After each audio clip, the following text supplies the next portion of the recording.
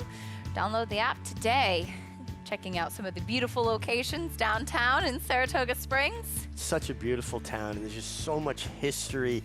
The architecture, the parks, it's spectacular, truly a spectacular place, Saratoga. It really is. If you're ever looking for a nice little escape after the chaos of the racetrack, Saratoga State Park, take a picnic, highly recommend. Yeah, that's a perfect spot Yeah, for a picnic, it really no doubt. is. Over at Laurel Park, Stay in Tune made her turf debut, a winning one, top pick from Callie at 1040. Callie, sharp yesterday. She was all over it. Great handicapping and continuing the hot streak today. Well done, Kaylee. Stay in Tune with the victory 10-9-5 in the fifth at Laurel Park. As that was our cue. The This beeping was our cue as well. Yeah, time to go? Time to go. That was like a sprint. We were like quarter horse racing. I know. We just Sharp out of the gate. Yeah. I will I'm good. see you Wednesday. Yes, I am Yes, going to actually Empire head home to the farm. Nice dinner tonight at home before heading back probably tomorrow evening. Very good. Looking forward to it with Pete and Paul. That's it. We're taking our bow, but I understand that before we go, you have a little something for Richie? Yeah, Miggy, I got to ask, are those Or he does. are those sailboats on your tie? Because if so, just go ahead and leave it up in the room. I'm going to wear it sometime. during the Does that Saratoga take meet. precedence No. over my question? You know, actually, this horses, Paul. You can certainly wear this anytime. It's very nice. I've been admiring it. I like it. I like it. He's surprised in a good mood despite being snapped in the last race here at Monmouth Park. Yeah, before we let you go, Richie, for the Belmont Stakes draw tomorrow, 1.25 miles at Saratoga, if any of them, there might not be an answer to this question, but for any of the contenders, who does the draw actually matter for most? You know, I thought a lot about this, and obviously if I'm the connections of Renegade, I don't want Post 1 again. I know that he had some trouble the first 16th of a mile in the Derby. Part of it may be his own doing. He stepped out at first, but then he got buffeted about.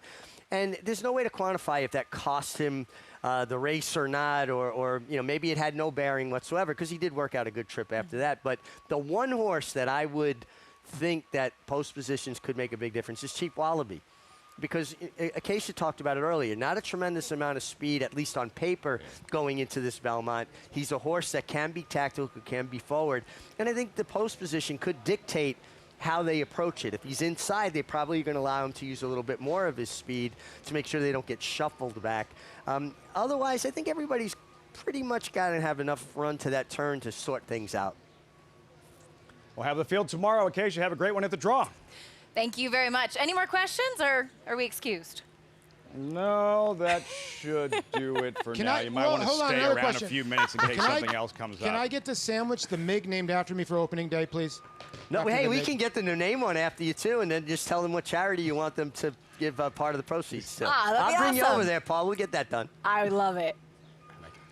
Much better mood than I thought he'd be in at this point. Great stuff all afternoon, guys. Look forward to seeing you soon as the countdown does continue till the 158th Belmont Stakes draw tomorrow evening, 5 Eastern, on NYRA's YouTube channel. That's interesting.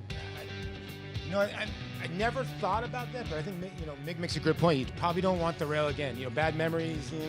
He's trying to become, I think, the third horse in the last few years who had the rail in the Derby, come back to win the Belmont Stakes, going back to Mo Donegal, going back to Dornick, Renegade, Lucky, maybe, maybe? just maybe, we'll see. Looking at Preakness Lucky? winner. Yeah, Preakness winner, yeah. Now that's a bad trip in the Derby from the rail. Yeah, right. Let's meet this field of $12,500 claimers. Pictured as Emily Reward at 11-1. This one for Holly Harris, New Jersey bred by Snow Trouble. Elsie Smile, 6-5 favorite here. Yeah, this one for Brad's Equine Adventure. We've seen a lot of those horses come in here from Oklahoma, and then Red Hot Catalina brings speed, maiden breaking winner last time. 5 of them, fillies and mares, sprinting 6 furlongs to the main track. Start of the late pick 5 at Monmouth Park. We're looking at No Denying as we check in with Maggie trackside. Taking a look at No Denying, who's off alone, all by her lonesome. By design, as she was kept away from the rest of the field while they were saddling her. She was kicking the stall, to say the least, so giving a little bit of attitude there. And then actually they allowed her to go out on the ring by herself to get the jock up and kept everyone else back in the saddling stalls to get the riders up. And she broke post parade and has really been isolated out there. I guess she is a little bit of a high-strung individual. I joked with trainer Juan Avila. I said, little loca? And he said, mucho loca. And then the groom told me, she's not that loca, just rápida. But that's usually what you get with horses that are quick, high energy types. Is that she showed that in her debut. I think we'll see much of the same again, if not getting to the lead sooner, because she draws that rail post. And obviously with experience, one would think that she'll break out of there just a touch cleaner as well. So she looks fine here, and as she takes on winners for the first time, I think she does make a good deal of sense. However, she'll have to deal with the likely speed of number 5, Red Hot Catalina, who is incredibly cranked up for this 10th start of her career. So I think people feeling safe, going with Paco, going with the horse that looks as though she could stalk and pounce, and 7-5 on number 4, Elsie Smile, who'll go first off the claim for Wayne Potts, as she's one that, at least her last race at, granted a little cheaper than this, makes her pretty playable here. She kept coming. She took a little while to switch leads, but once she did, she leveled off and tried to go after the horse who was in front. Just not quite able to get there. But physically, relative to this field, she does look best. So for me, I'm going to go with the favorite. I just think things are going to set up for her quite nicely. And guys, we have, I don't know if we can get a shot of this. Can we get a shot here of the kids lined up on the rail here? Guys, can I get a wave? How excited are you? They were very excited. They said, Fox Sports! Yeah! But a great thing Monmouth does is getting the kids exposed to racing. So they're excited, and they're going to get their picture taken no matter who wins. Lafitte? They get to hang out with Maggie, spend the afternoon at the racetrack, and get their picture taken in the winner's circle. Yeah, you know, Maggie's just nailed right on the head. Monmouth does such a great job with bringing a lot of groups to the winner's circle. And then after the race, the winning jockey gets to test his fastball by throwing some shirts into the crowd. So, you know, always, you know, fan-friendly here at Monmouth Park in New Jersey. Yeah, a lot of Knicks fans. Everybody got their Knicks jerseys out, huh? You see that? And just around the corner, like Father's Day here at Monmouth Park. Now, that's a big deal, one of the biggest days of the season every year at Monmouth Park. Father's Day, a big day. I know the closing day in June, car show day. The cars come out here, and believe it or not, the Irish. Those Irish, Bobby, huh? But the Irish Day here is big. I know you can dance the jig. Maybe we'll come out for that day. Now we can. We have more questions for Acacia and Meg. Probably a better way to fill time here in between races. Getting set for this 4th race, late pick 5, Monmouth Park. For you, Madam Prosecutor, as Chantal Sutherland looks for a second win on the afternoon. Back sprinting today and back to the main track. This is a confusing race. When you look at the Will Pays and the doubles, the 1, 2, and 4 are all the same. So I thought the 2, Madam Prospector, her dirt race is kind of better than a lot of her turf races. You know, Paco kind of gets overbet in these kind of spots with the 4. So I thought the 2, the gray, Chantal Sutherland already brought in a big long shot today, has a big shot. Yeah, paid more than $70, something crazy. She's had the 2 biggest long shots of this meet. That's right. Here with Madam Prosecutor, no denying towards the inside. Elsie Smile, the favorite at 6-5. Time for the late pick 5. Race 4, Monmouth, live on FS1. Here's Matt Dinnerman. Blue and black jacket. 2 back, Elsie Smile. Outside, Red Hot Catalina.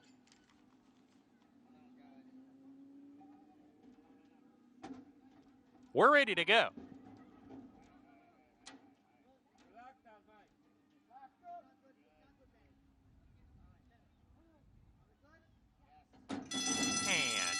Fire up.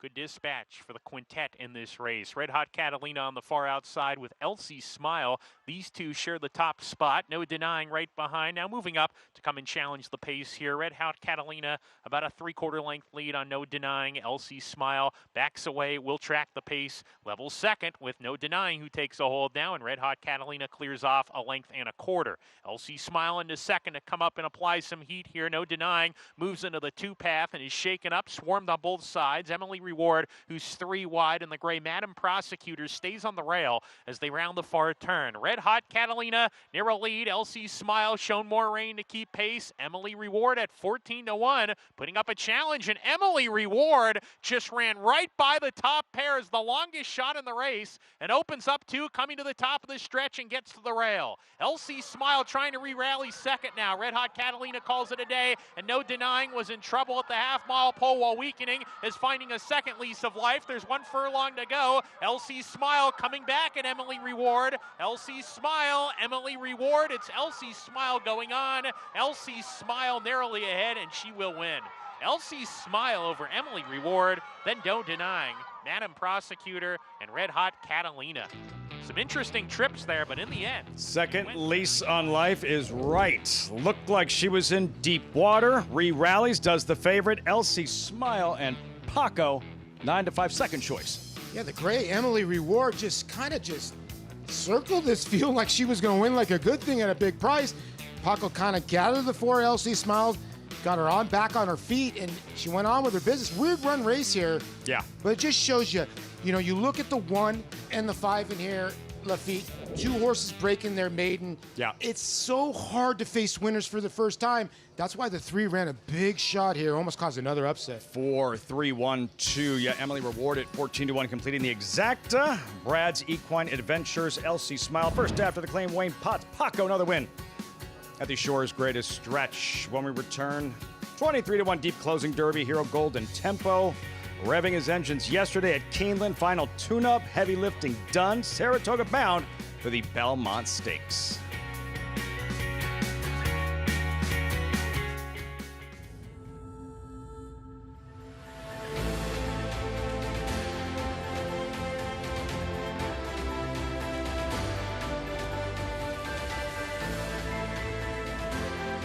Olympiad gets the gold in the Jockey Club Gold Cup. And then at 410,000. There's your winner, 410,000. $400,000.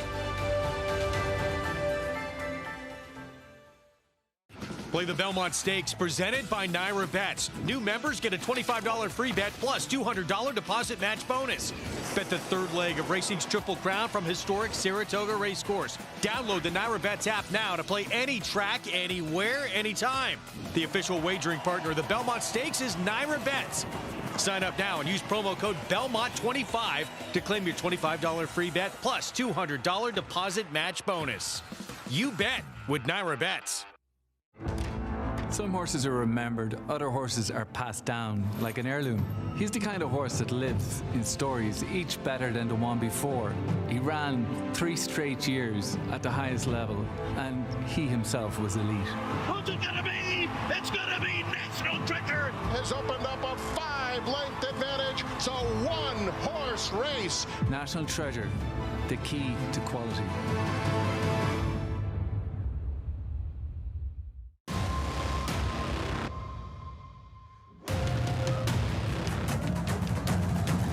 Passion, performance, and the pursuit of excellence.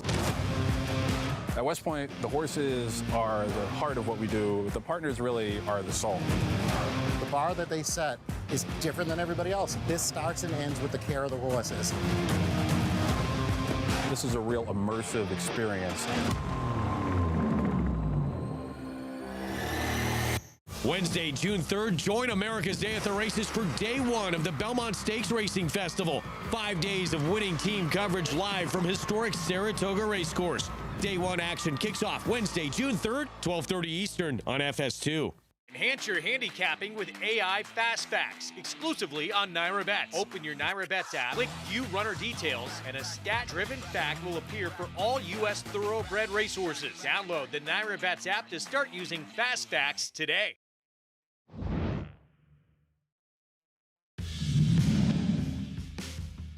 As the field turns for home, Mindframe on the outside. It's coming after Dornoch, and it's Mindframe and Dornoch head in head with a furlong left to go. Sierra Leone is closing ground. It's Dornoch hugging the rail. Mindframe a little erratic, but he's still right there with Dornoch in an absolute thriller. Dornoch and Mindframe. It will be Dornoch and Luis Saez to win the Belmont Stakes. 6, Saratoga. Determined, gutty Belmont winner Dornick. Paul, it's 17-1, the first Belmont winner at Saratoga. He was really gritty. Always the kind of horse when he got on the front end and you left him alone, he was going to be tough. What a race here. Sierra Leone went to Frank that effort with an unbelievable race. After this, he beat a really good field. Dornick, before he ever ran, trainer Danny Gargan said, quote, he's the best I've ever trained.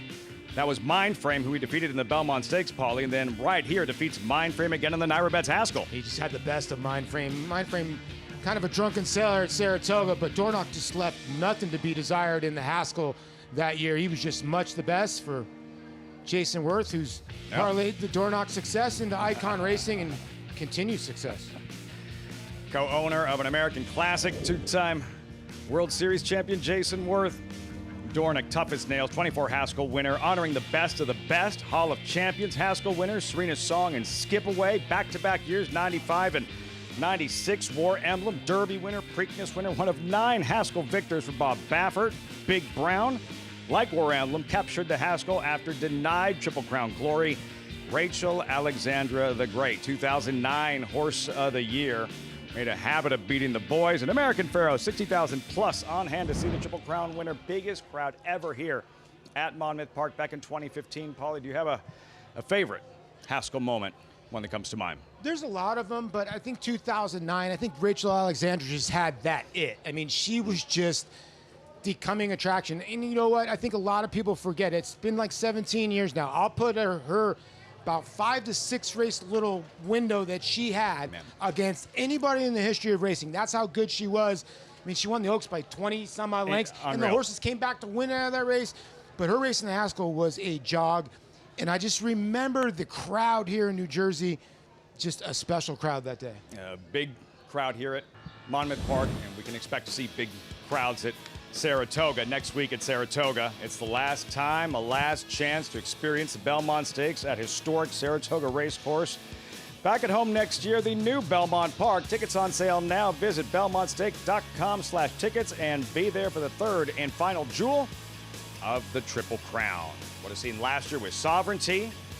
As we say hello to Jonathan Kinchin on site at Saratoga, JK, for someone who's yet to experience it, someone who's yet to be there for a Belmont Stakes at Saratoga. How would you best describe it?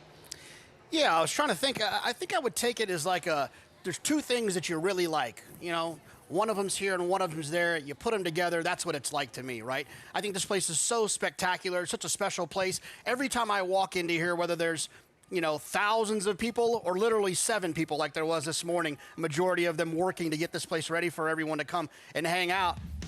It's a special, special place. And when you can take a race and a race day, in fact, a race festival like the Belmont Stakes, it makes it even that much better. It's been electric the last 2 years, and I am very confident that this year will be the exact same.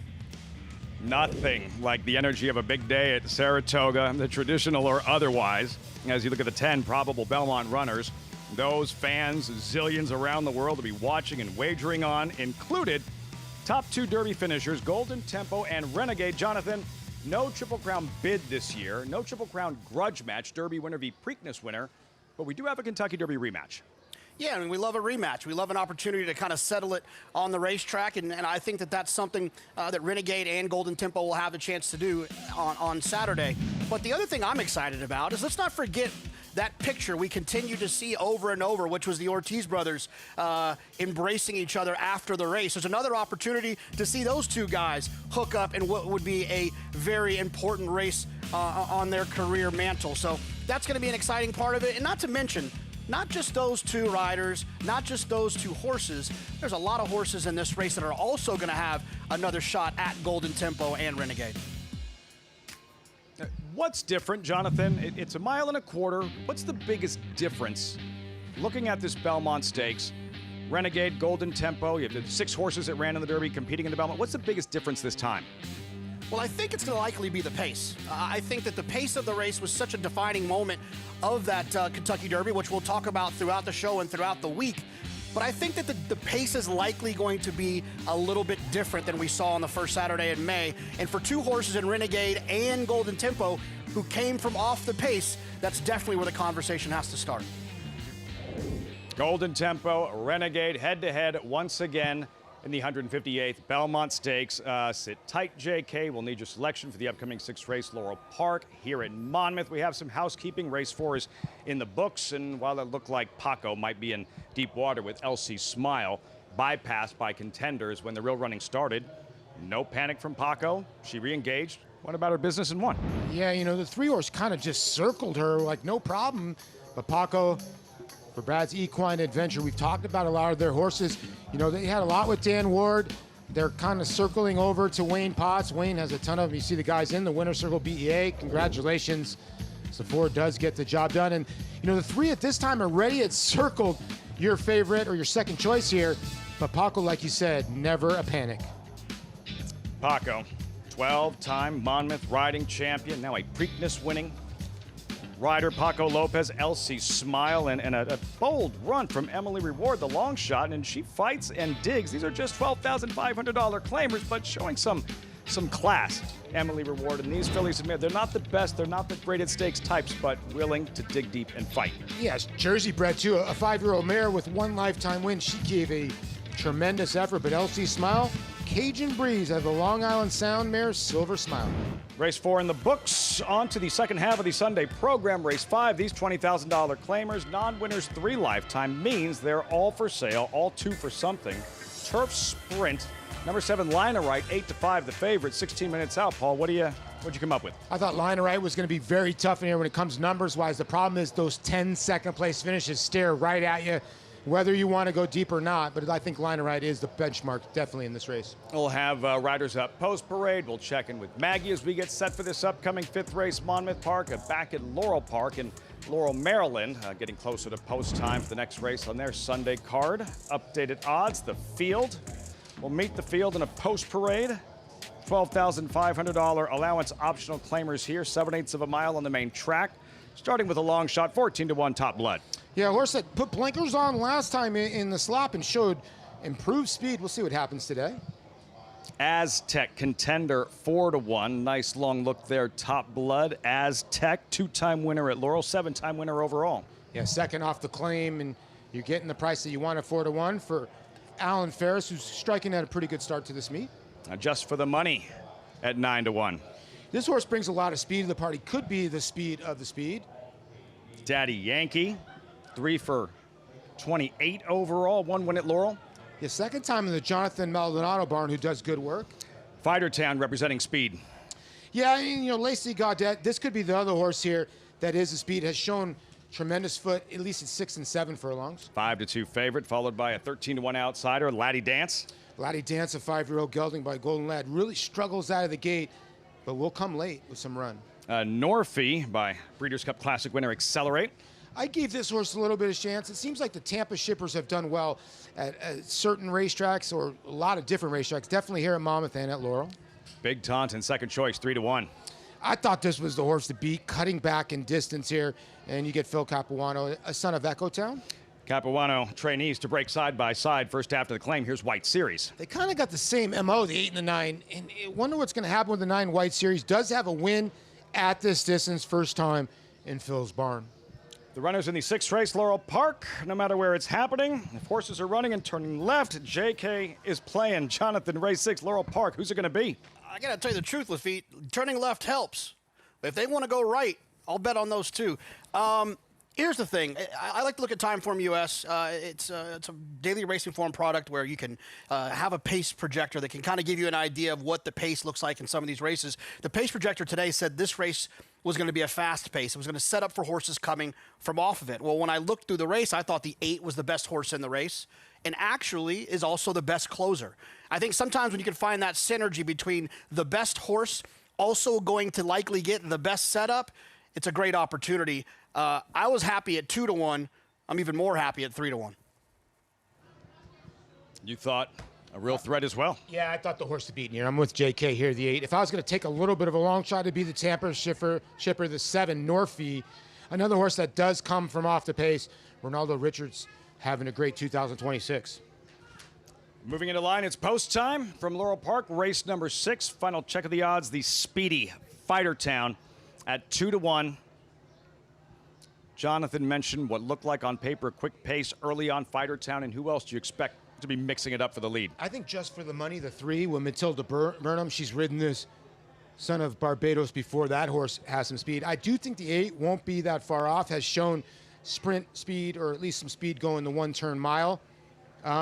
In the outside horse, the 9, you would think the 8 and the 9, both trained by Phil Capuano, one of them would try to at least attend the pace. Should complement the other, we'll see. Fighter Town favored 2-1. Dave Rodman with the load and call, race 6. Laurel Park live on FS1.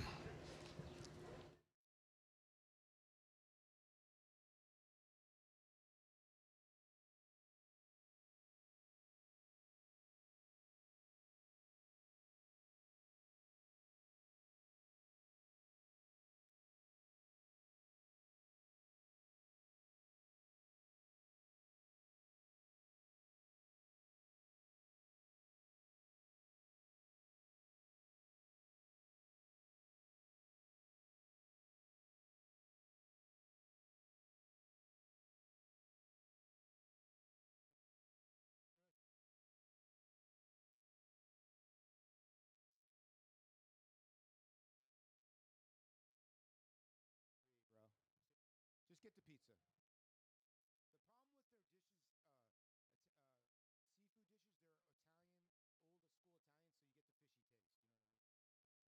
fishy taste. You know what I mean? Yeah, 100, yeah.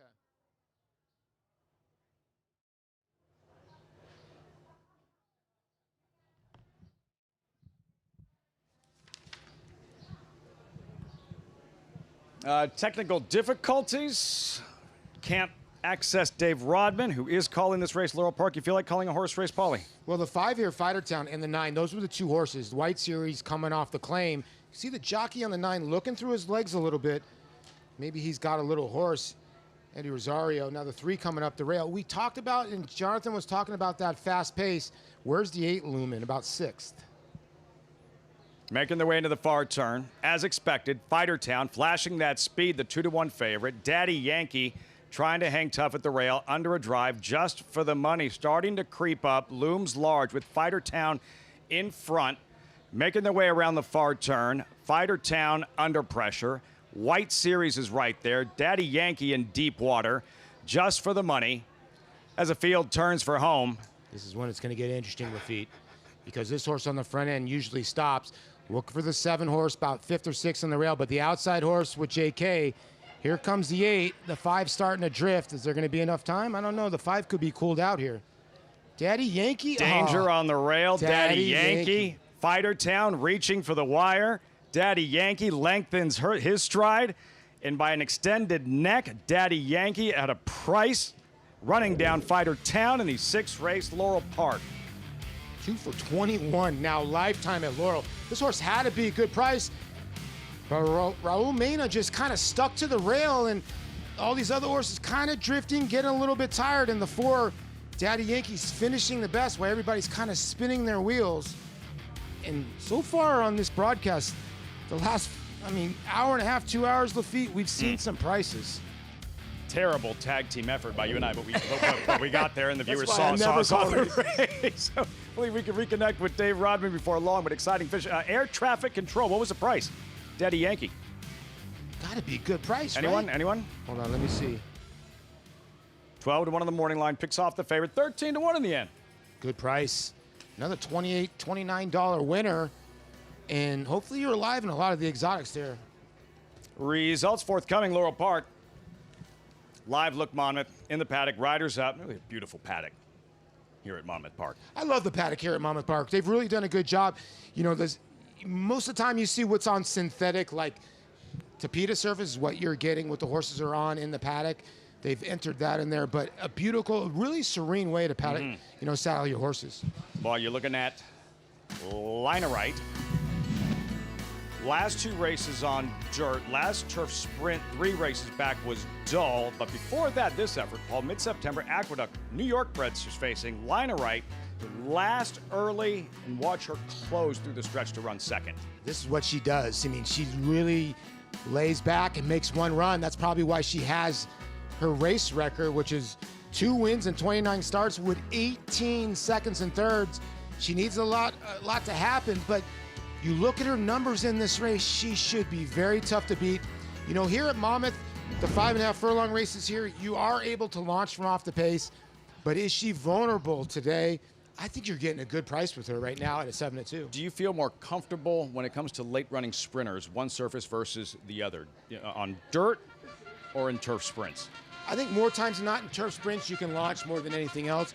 Although she's run, look at her fast track effort. She just loves to run second. 4 starts, 3 seconds. Call to post. Time for the late pick 4 here at Monmouth Park. These $20,000 claimers again, all for sale. Non-winners 3 lifetime, so all 2 for something. Liner right at 7-2. Competitive race. Yeah, it really is a competitive race. If you know, Liner right, I thought would be the favorite in here, but right now, True Spun for Kathleen O'Connell is taking the money. Yeah. It's a wide open betting board. Who did you? You might have already mentioned this and I missed it. Who did you wind up with? I was between the 3 and the 7. I would play Liner right at that price. I just think the numbers are too strong, you know, for her at 7-2. Like the cardiac mare, so far back, leaves herself so much to do. She really does. Now, she's faced some good horses. You know, she's been mostly on the New York circuit. She's never run here at Monmouth. She's 0 for 6 at this distance with 3 seconds and 3/3. She's always right there. Maybe she finds the right group today. What does the pace look like on paper to potentially set the table for her closing kick? I think the 3 should show speed. The 1 should show some speed, Gold Stamp. The 5, I would think Paco's got to send, and the 8. That's why I think she'll be tough in here. I think there's 3 or 4 horses that could set up her late kick. Fun weekend of racing here at Monmouth Park. The 4th weekend of this season. The 3 stakes races on turf yesterday. Had a lot of rain on Memorial Day weekend, a lot of wind yesterday, but just good to have the turf racing back in the mix and another good crowd, another fun day at the Shore's greatest stretch. Yeah, let's be honest. I mean, when you have races on the turf, it's just better for betting overall the card. Yeah, it is. You know, the late pick 5 yesterday, 15,000. Nobody hit the pick 6. So there's been prices to be had here. Let's see if another long shot comes through and triggers an upset in this 5th race as we meet the field, starting with Gold Stamp and the man who shocked us with Rich Strike in the 22 Derby. Sunny Leone already won a win today. You know, back on the turf for this filly, she does have a win over this Monmouth Turf. She broke her maiden here. Some decent efforts. Number 2, Delightful Ava, idle since October. Yeah, Jimmy Frangelo, the trainer here. If you ever need advice to go to Italian restaurant, go to Mr. Frangelo. True Spun back sprinting after a series of turf routes. And then Postino's Prophecy, a 7-year-old debut, idle since October. Holly Harris almost caused an upset in the last race with Emily Reward. Spiteful Election, number 5, pictured here. She's been racing on synthetic in Florida. Yeah, this one for Joe Irace, former councilman here of Oceanport, New Jersey. She runs this town, then the lukewarm favorite in Liner right, 7-year-old New York bred Monmouth debut. Yeah, and Mike Maselli now doing the training for this 7-year-old mare. She's very consistent. Firing up the afterburners, then she's a bombshell. Someone out there playing the She Runs This Town. She's a bombshell Right. exact, I promise. New Jersey bred, brings a lot of speed to the party with Chantel Sutherland. Competitive turf sprint to launch this late pick 4. Race number 5 in 5 minutes, and another look there at Spiteful Election and Paco Lopez. You know, this horse broke her maiden when she was a 3-year-old in 2024 here at Monmouth with Paco aboard. Then she went off at 50 cents on the dollar as a New Jersey bred, couldn't cut it in the next race, ran well. And they've kind of gone by the wayside, you know, maybe back here on the turf, kind of finding her feet. You're getting Paco aboard, you're getting a good price. Doesn't happen often here at Monmouth Park. JK keeping an eye on this field from Saratoga. A Gold Stamp from the inside, Jonathan. Yeah, I think this horse is interesting down on the inside. I mean, there's a couple of other ones. Liner Right makes sense. I worry Liner Right's price is probably going to come down. I'm hoping for a little bit of a bump with the 1 Gold Stamp. When you look at Gold Stamp's race, this horse has won before on turf not listed as firm. To me, that's a true indication of a turf horse. They can win on turf not listed as firm. Horse has tried the turf a few other times, hasn't won on firm turf, but I'm not going to hold that against Gold Stamp. Also, you dig a little deeper in Gold Stamp's pedigree. He's had 5 siblings try the turf, and all of them won on the grass. I just believe, not that I know more than the trainer, that this horse's best surface is likely the grass. I think the inside draw with some tactical speed could find this one right in the pocket. So even if one of the other horses might be a little bit better, I think this horse is the most likely to work out a nice trip, and I think will also make a little bit of a slight improvement getting onto the grass. There's the pedigree, there's the past performances, Maggie, and then there's how the horses appear in the flesh.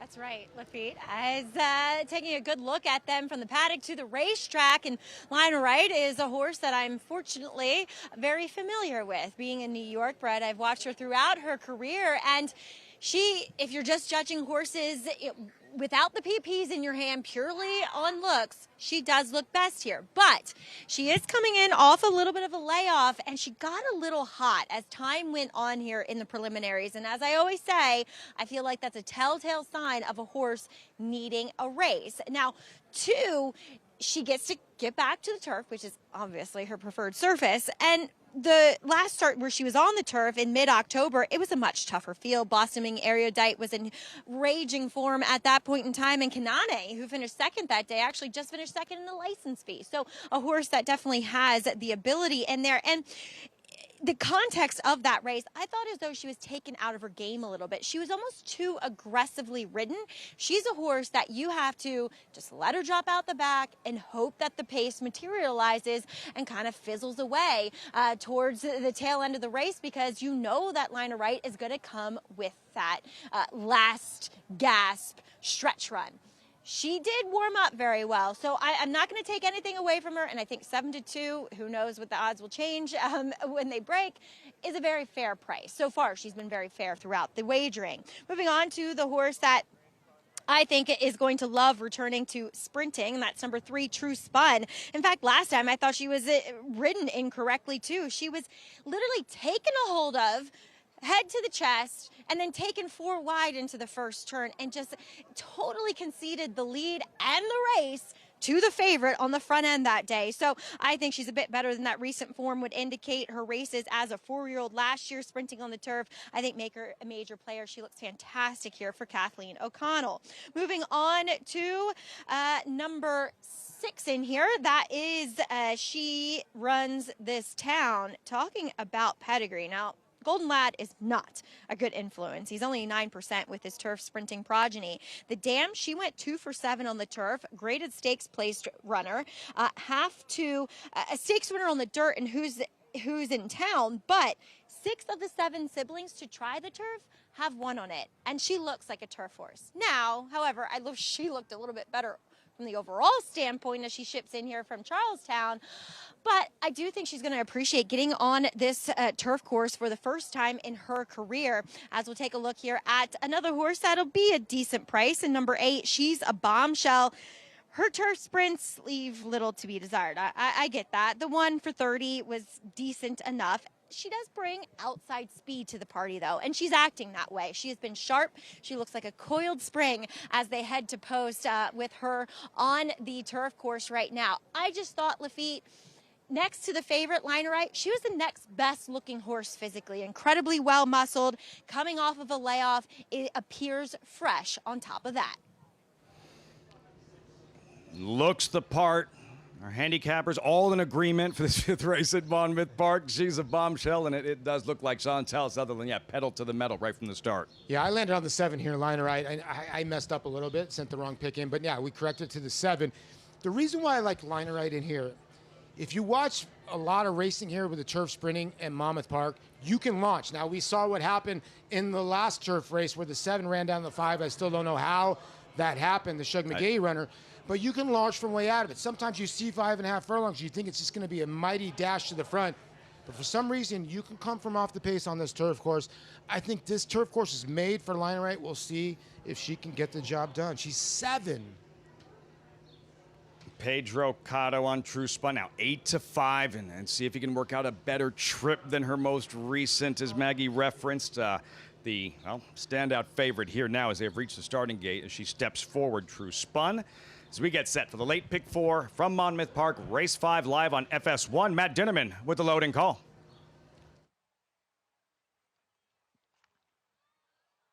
Couple more runners to load. She's a Bombshell and Postino's Prophecy.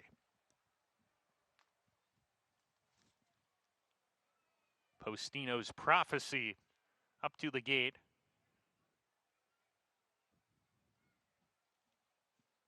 She's a bombshell. Outside post.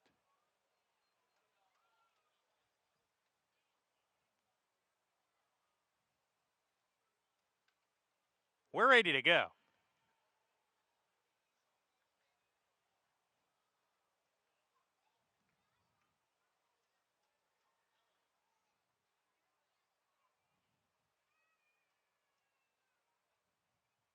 And we're off.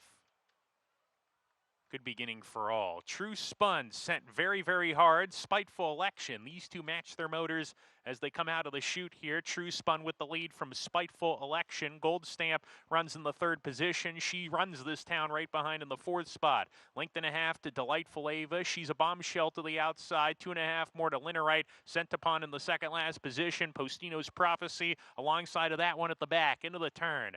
True Spun is cleared off from the competition. Goes 2 clear of Gold Stamp, who makes up ground into second. Spiteful Election retreats to third under pressure. 2.5 back to Delightful Ava, getting underway down on the inside, trying to pass horses from in there. 3 clear of She Runs This Town, who's lost position. The others well behind, the front running True Spun, and Pedro Cotto Jr. drifting out into the left hand and encouragement, still leads the way. Now straightens up, leads by 3. Delightful Ava, Gold Stamp second and third. 100 yards from home, it's True Spun clear. True Spun's going to go all the way. True Spun gets the win. Gold Stamp second. Delightful Ava was third. Linnerite gets fourth.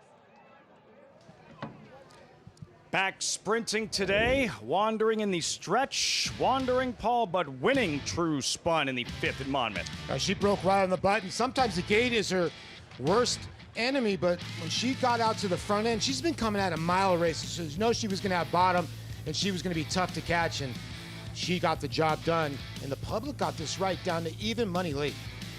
3-1-2, True Spun, Pedro Cotto Jr., trained by Kathleen O'Connell, second all-time leading female trainer in North American history, had True Spun ready to rock and roll. And yeah, it looked like she lost some focus and she started wandering a little bit, but still nobody making up any real ground or a threat late. No, she was just strong from the beginning. Once I said you can launch from off the pace, this horse decided, you know what, I'm going to go gate to wire. But yeah, Kathleen O'Connell, 235 samplings this year, 20%.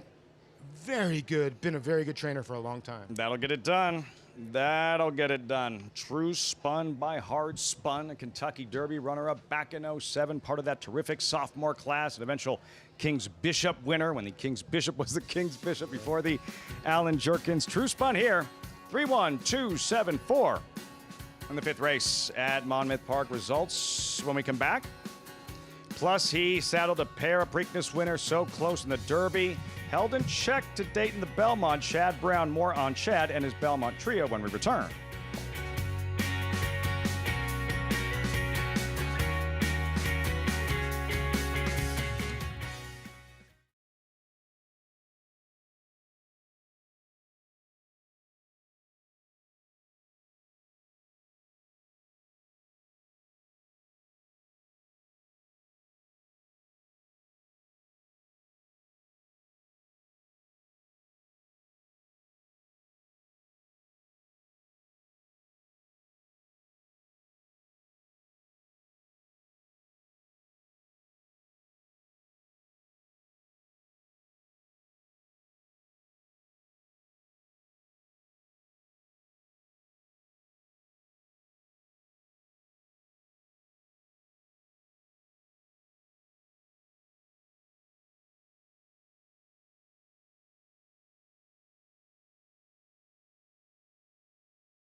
Yeah, gorgeous shot. Welcome back. America's Day at the Races on Fox Sports 1.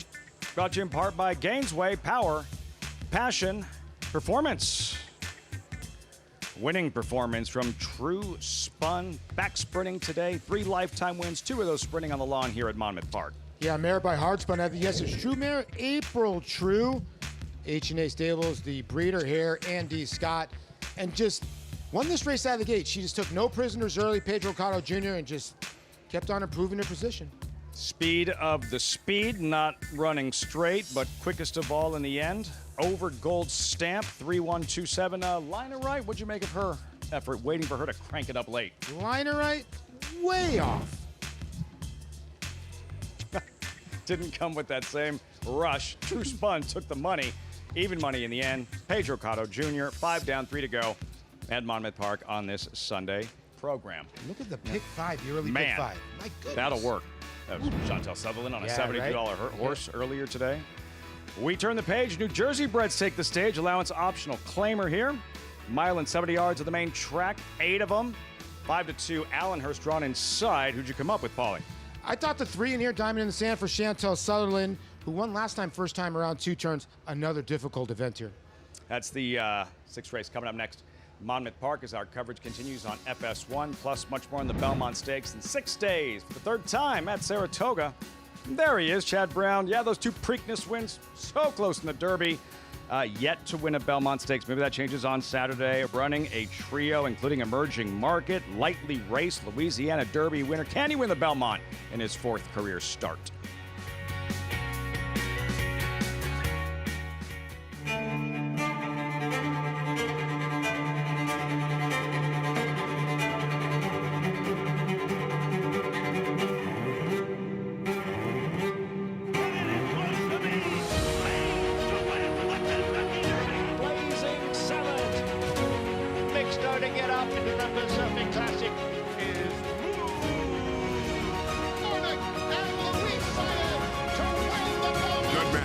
The classic sire. Monmouth Park's Haskell Preview Day on Saturday, June 13th is bigger and better than ever. Wager on the Naira Bets Pegasus Stakes, plus 3 graded events, all on the road to Haskell Day, Saturday, July 18th. Plus, play the $2,000 Pick Your Prize Handicapping Challenge for the chance to win huge prizes. Racing's biggest stars prep for the Jersey Shore's biggest race on Haskell Preview Day at Monmouth Park.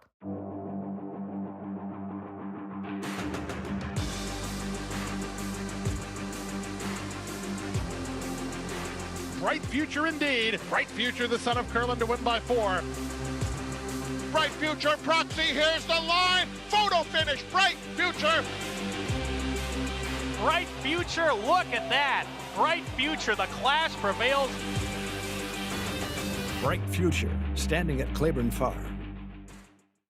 Get with the New York Bred program that supports farms across the state and puts more babies on the ground.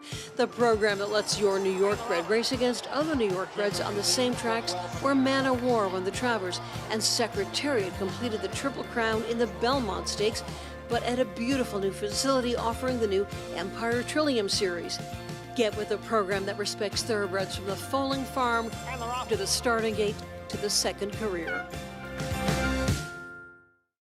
Definitely the best horse I've ever had in training. Sierra Leone has won the Whitney.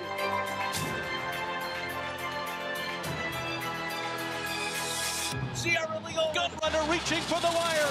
Sierra Leone does it in the Breeders' Cup Classic. Today was the day that he got it done. It was Sierra Leone.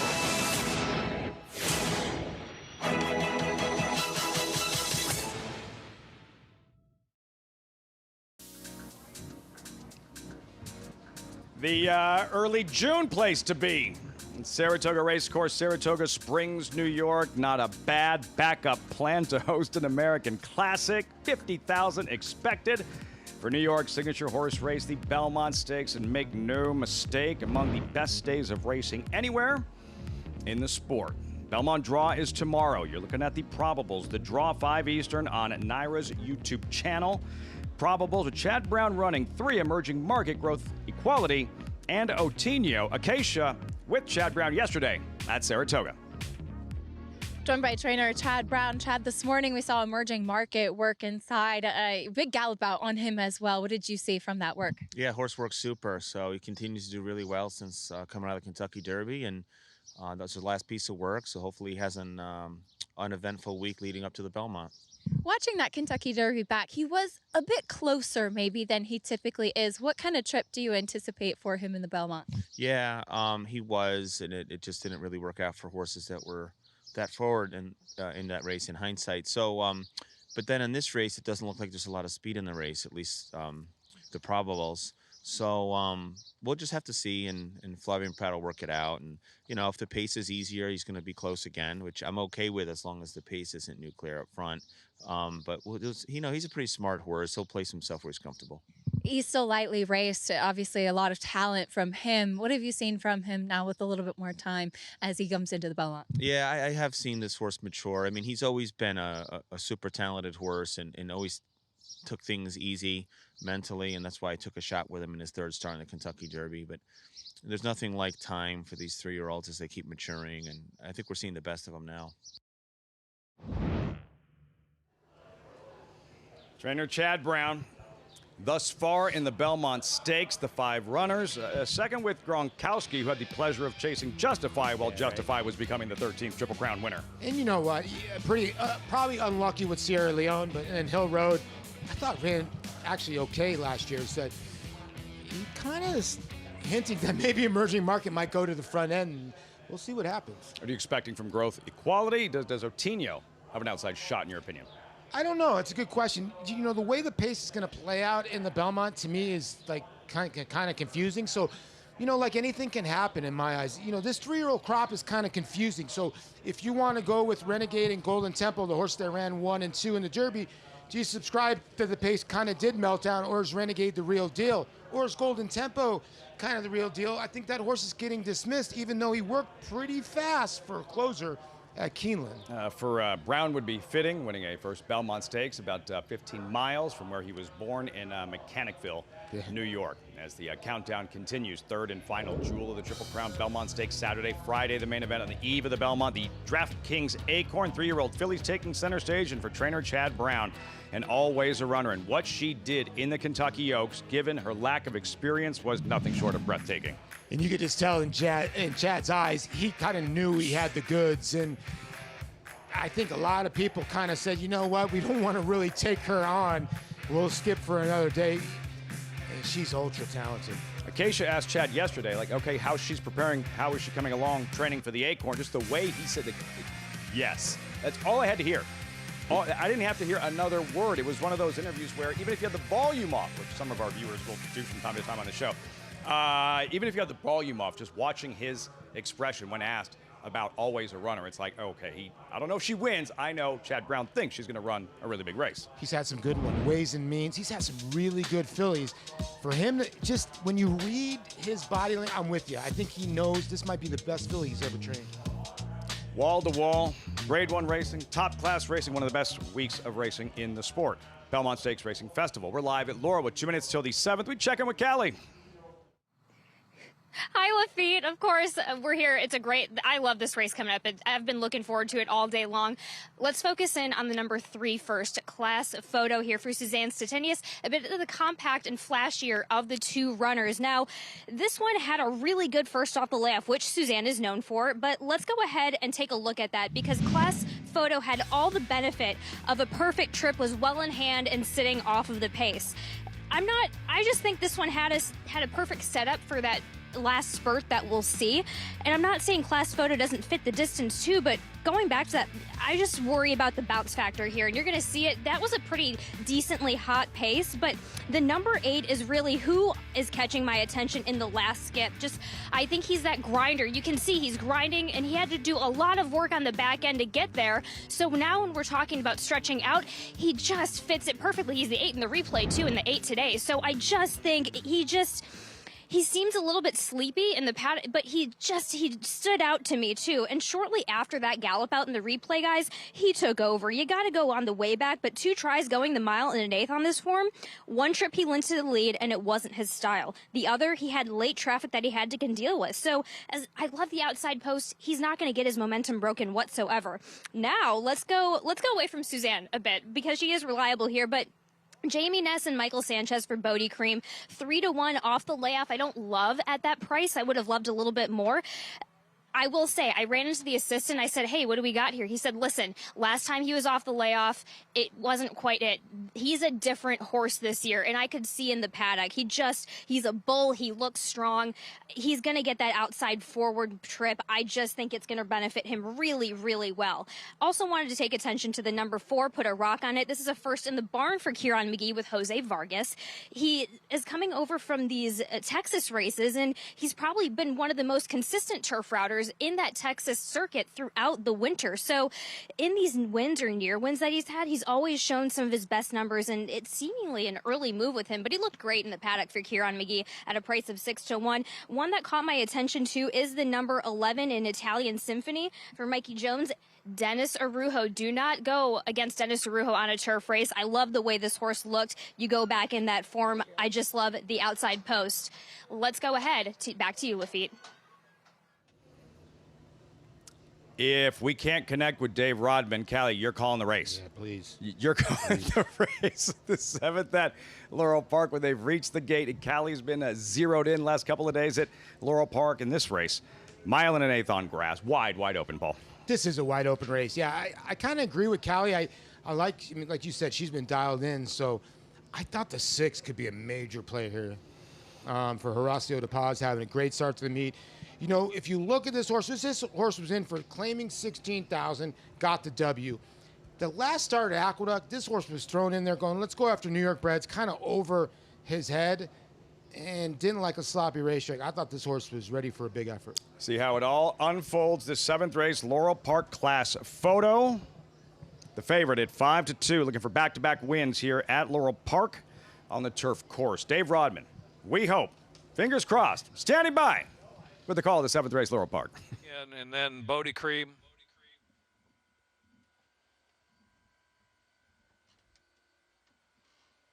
Italian Symphony.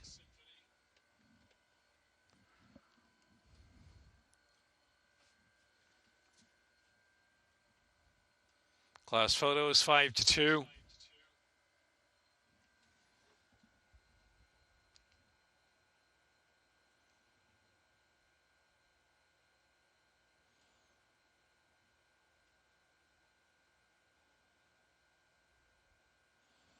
Like Believing in Magic, Restless.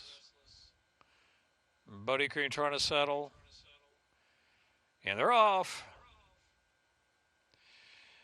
Good break for Class Photo. Like Believing in Magic's going to go to the front, though. Like Believing in Magic, Class Photo is taken back.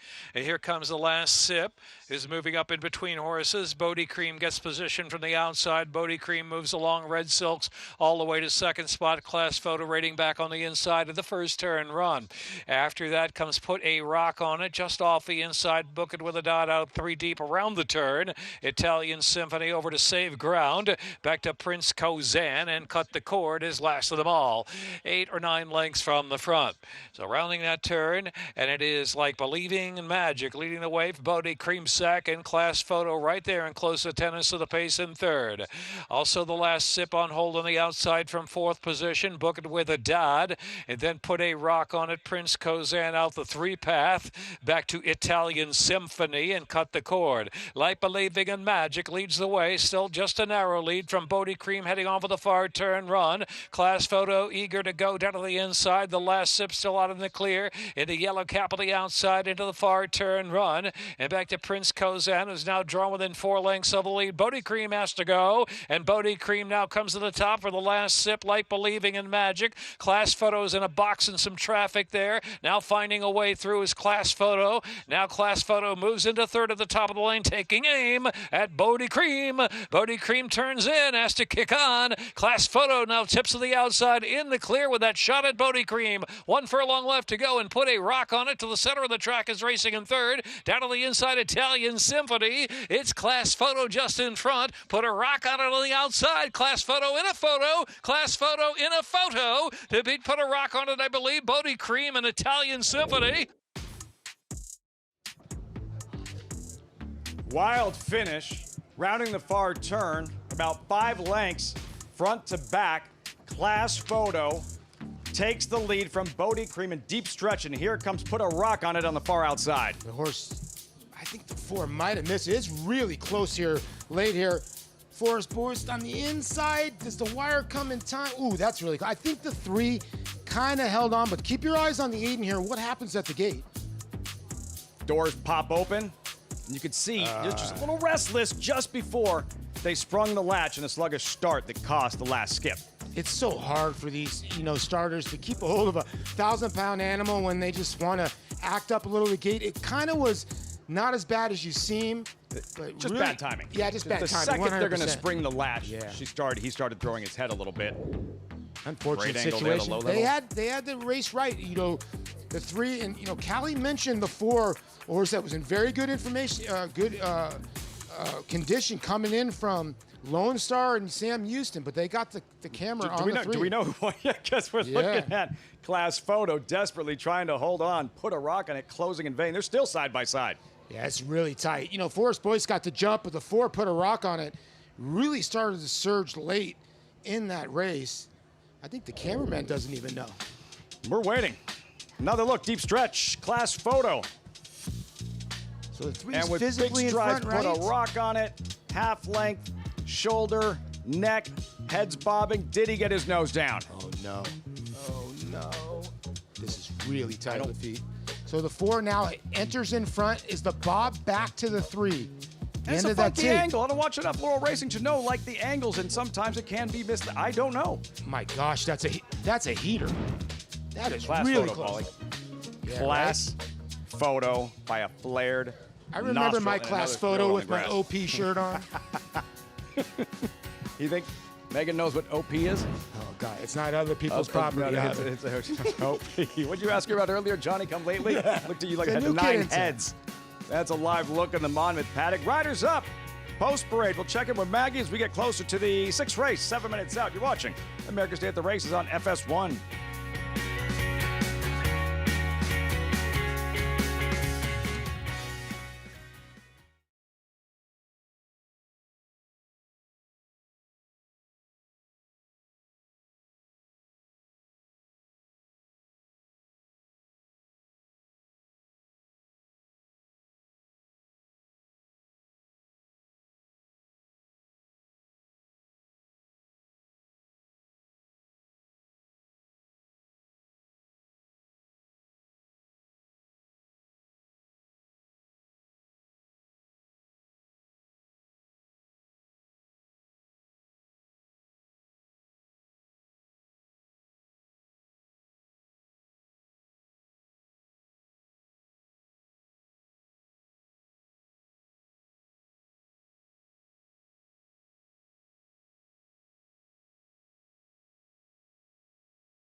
The fillies and mares have left the scene. Front side now.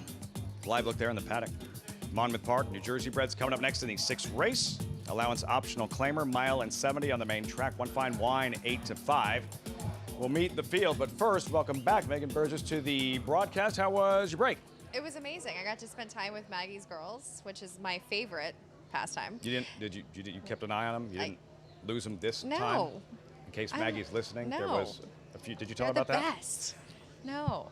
We handicapped, by the way. Grace Morley is the best help when it comes to handicapping. And she, Kids Day at Saratoga, her paddock report.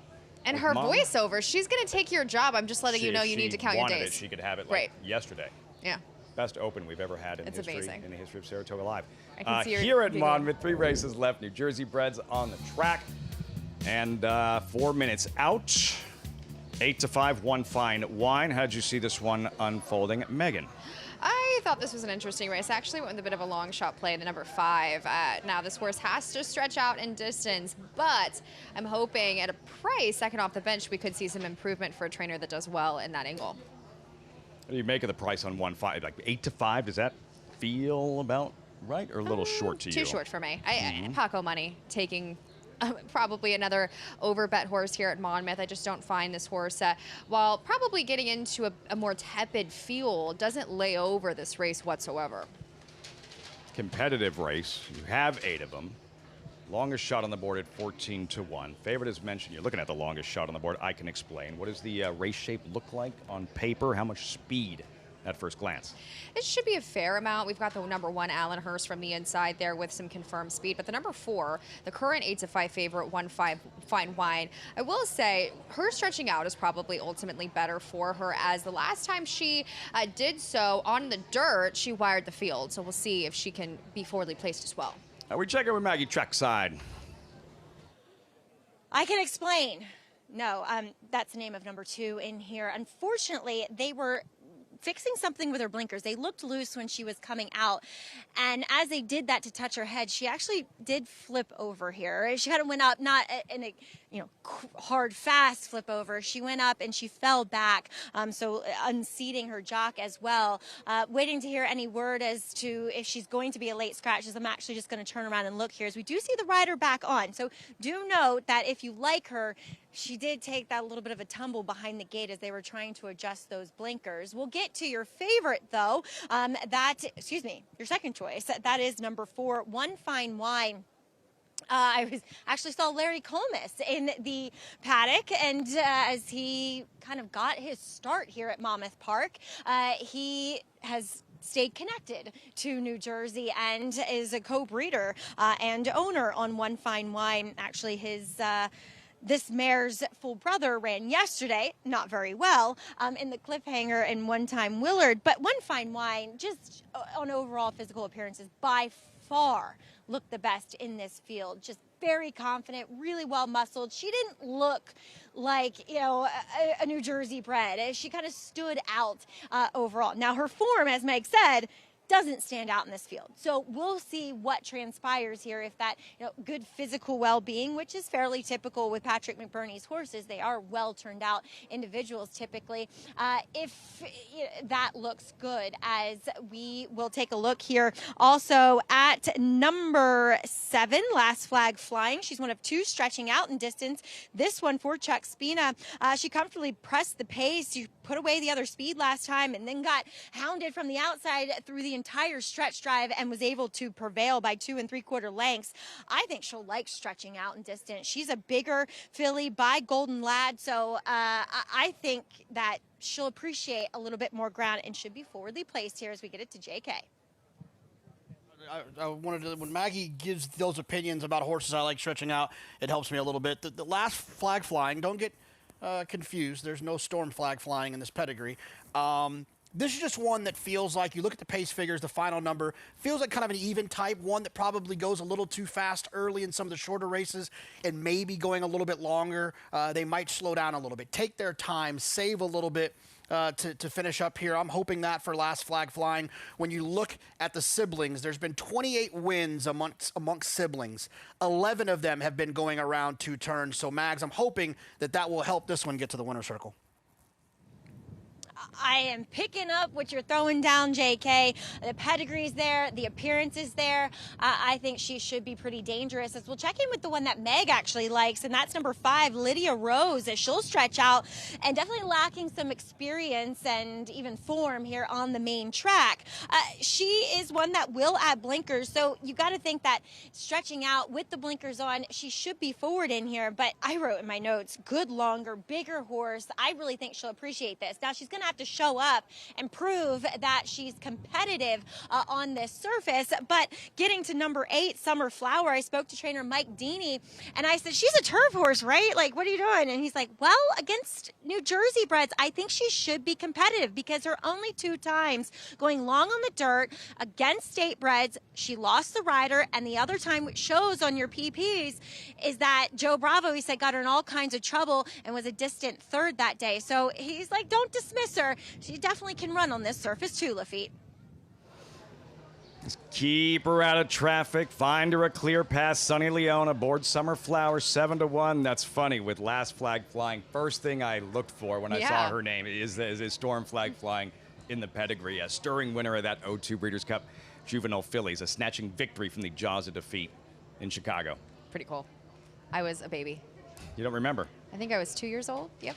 I'm You sorry. too. I just did not mean to age myself just then.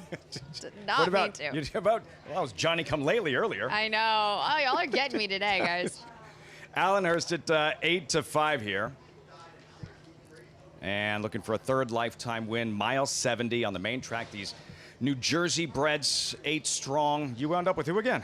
The number 5, Lydia Rose, and I love Maggie's discussion is of kind of similar to what I saw from her back on May the 10th, where she needed to start from a fitness perspective, knew that day, and I was interested to see where she would go from there because I thought she could handle a bit more distance, and maybe 5.5 was too sharp for her. So now she gets the added equipment. She was training fairly well off of the bench, and then she was just kind of outrun. She was wide in chase mode, and when horses get like that, it just kind of discouraged her. So I questioned her stretching due in part only because of her pedigree. When looking at her, I don't find this mile is going to be too out of reach. But as far as her pedigree, her dam Ebony Ball was a 6-time winning dirt sprinter. As far as Sea Wizard, the sire is much better sprinting. But the barn, Rory Huston, is winless this year. But the past 5 years, second off of 200 to 300 day layoffs, he's 8 for 41 and 20%. So interesting for a smaller barn.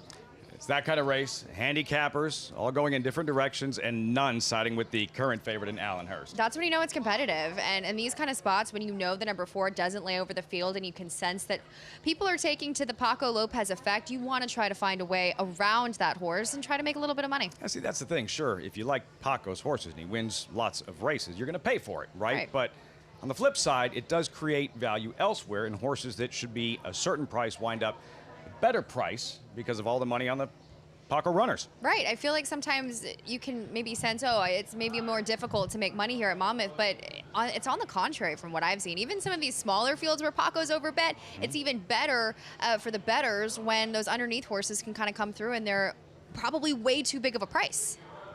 New Jersey breds, mile and 70 in the 6th race. Monmouth Park, 8-5 on number 1, Allen Hurst. Matt Ditterman with the load and call. 6th race, Monmouth live on Fox Sports 1. Number 4. 2 back, Last Flag Flying. Summer Flower to the outside.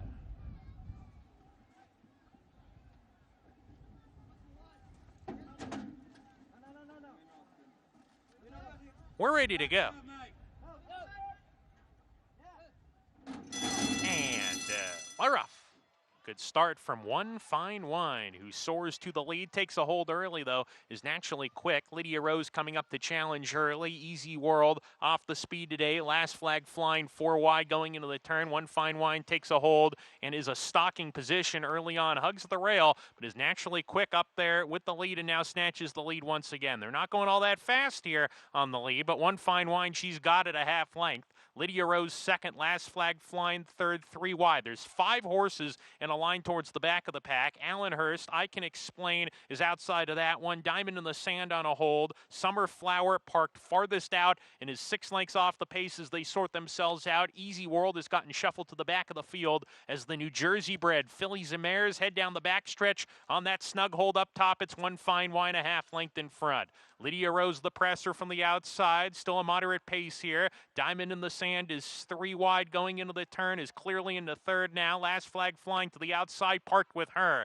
Allen Hurst is saving ground. Easy World, Summer Flower there together, and I Can Explain at the back of the pack as they round the 4-turn run. It's still One Fine Wine neck in front. Lydia Rose right there to the outside, a 3 deep Last Flag Flying right there with that trio, and Summer Flower giving a giddy up reminder. 4 wide as they come to the top of the lane. One Fine Wine off the turn, but Summer Flower is making a dash from towards the back of the field, grabs the lead. One Fine Wine weakens, and Summer Flower kicks away. Summer Flower opens up 3 with a furlong to go. Allen Hurst into second, then Easy World. There's a 16th to go, and Summer Flower blossoming on this spring afternoon here in the Jersey Shores. Summer Flower, Sunny Leone with 2 wins today. Allen Hurst was second, Easy World third, Lydia Rose was fourth.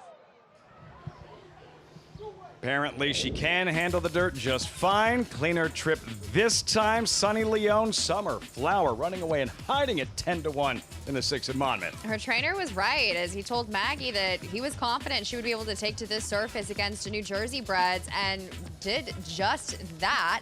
And you see the One Fine Wine just kind of faded late. I mean, this is exactly how you make money here at Monmouth, is identifying vulnerable favorites and being able to pick them off. They were strung out late, and one Summer Flower, she was best.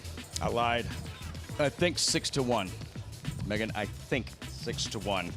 Summer Flower, switch and surface, and in the end, for what looked like a competitive race on paper, she makes it look easy. She really did. And the 2 up front had no excuses. The 4 and my horse, the 5. I mean, they weren't going a fast pace whatsoever. They were kind of sitting there. And the 3 was kind of rushed up along the backside, as our producer had mentioned. But Summer Flower was able to kind of avoid some of that and got the job done. I lied twice. 10-1. 10-1. Summer Flower, Sunny Leone. Checking the rear view mirror. Nobody coming. Summer Flower by daylight. 81657 Monmouth Park. When we return, the Hall of Famer Belmont, 2-time Belmont winning trainer Drosselmeyer Sovereignty last year, seeking a third on Saturday. They're going to go back-to-back with Chief Wallaby after running 4th in the Run for the Roses. That's next. You're watching America's Day at the Races.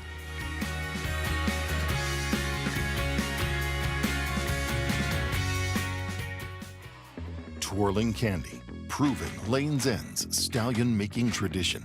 Twirling Candy has seen success on the track and in the sales ring, siring multiple Grade 1 winners and millionaires, including Kilwin, Ice Cream U-Screen, AG Bullet, and Fian, and reaching 7-figure yearling and 2-year-old sales. Twirling Candy, a leader of his generation. Play the Belmont Stakes presented by Naira Bets. New members get a $25 free bet plus $200 deposit match bonus. Bet the 3rd leg of racing's Triple Crown from historic Saratoga Racecourse. Download the Naira Bets app now to play any track, anywhere, anytime. The official wagering partner of the Belmont Stakes is Naira Bets. Sign up now and use promo code BELMONT25 to claim your $25 free bet plus $200 deposit match bonus. You bet with Naira Bets. Gunrunner is the sire of 16 millionaires and 12 Grade 1 winners. Last year, he sired $17 million yearlings, including the Keeneland September sale topper. He was the sire of the $2.2 million Keeneland November weanling sale topper as well. Gunrunner was the co-leading sire of 2-year-old Grade 1 winners, including Breeders' Cup Juvenile Fillies winner Super Corridoro. Gunrunner, breed true. Racetrack Television Network brings you every race, from every track, on every screen, every day. With monthly packages starting as low as $5, RTN gives you great value and access to more live HD streaming and race replays than anyone. Visit RTN.tv today to sign up and watch on almost any device, including Roku and Amazon Fire. RTN has packages that start at $5 per month. Every racehorse has a beginning. For Bond Racing Stable, it all begins right here. At Song Hill Thoroughbreds, generations of horsemanship come together to breed, foal, raise, break, and train the thoroughbred athlete. From first steps on the farm, to mornings on the racetrack, to the winner's circle, every horse is cared for like family. Want to be part of Bond Racing? This is where it all starts. Visit Bond Racing Stable today.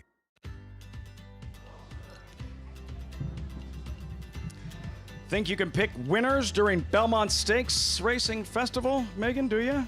Enter Crown Showdown presented by Stable Stakes and America's Best Racing. This free-to-play fantasy horse racing contest features a $5,000 prize pool. Scan the QR code to sign up, make your picks, compete for your share of the prize pool. Terms and conditions apply. Visit stablestakes.com for details.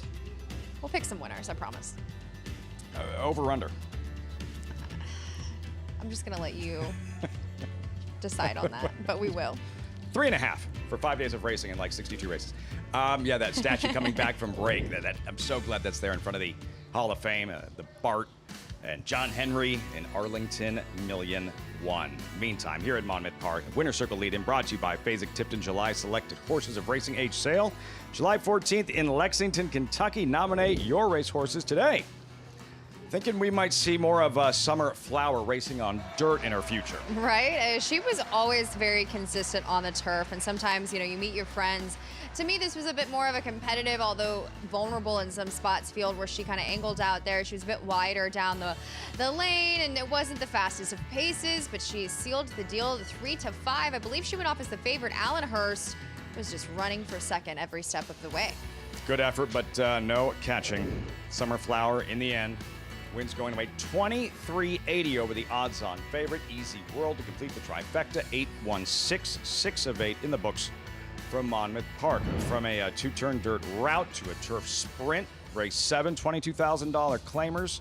Another competitive race here, Megan. And boats are rocking 5-2 with about 19 minutes to post. He's got some tactical speed, which I enjoy from my turf sprinters. He's going to be one that's going to be hard to beat if he can get back to some of his old races, especially there at Gulfstream Park. But I will say, sometimes horses that have that Gulfstream Park form can kind of leave it there.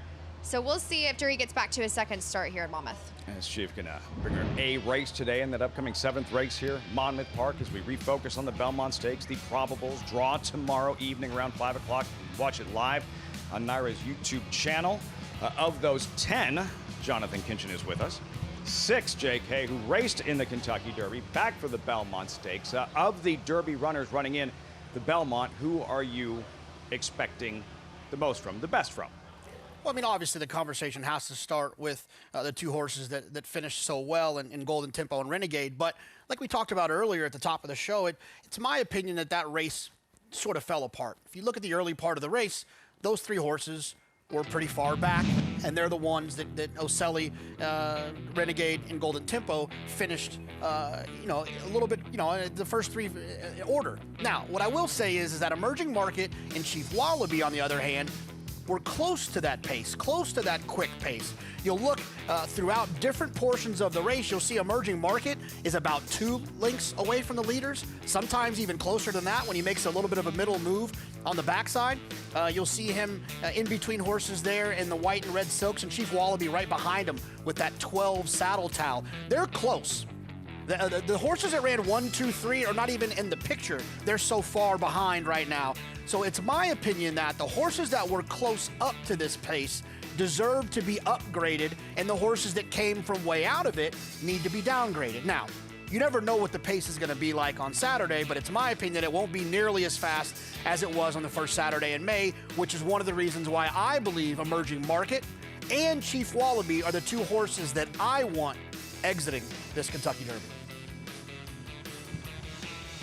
Make it, 5 runners from the Derby competing in the Belmont Stakes. And Megan, for you, I know that for Emerging Market, despite the lack of experience, but based on his performance in the Derby, the experience gained, the fact that he lost a shoe. I know you're expecting a big effort from him in the Belmont. I am, and just judging from Chad Brown's commentary on his breezes, particularly his last one where he did breeze on the inside of a 3-year-old maiden, but he was geared down as he was intended to by Chad Brown, and he's a horse that, in Chad's description of him, has taken something out of his race in the Kentucky Derby in a positive way. And for a lightly raced 3-year-old that had been coming into that race up against it hadn't been happening. A horse of his kind hasn't been able to win the Kentucky Derby since the 1800s. So it seemed as very improbable for him to win that race. And I find, as Jonathan alluded to, with the pace dynamics, he's going to be one you really want to keep your eye on. I also find Growth Equity, the Peter Pan winner. He's going to be loaded. He's coming in the right direction in terms of his form cycle,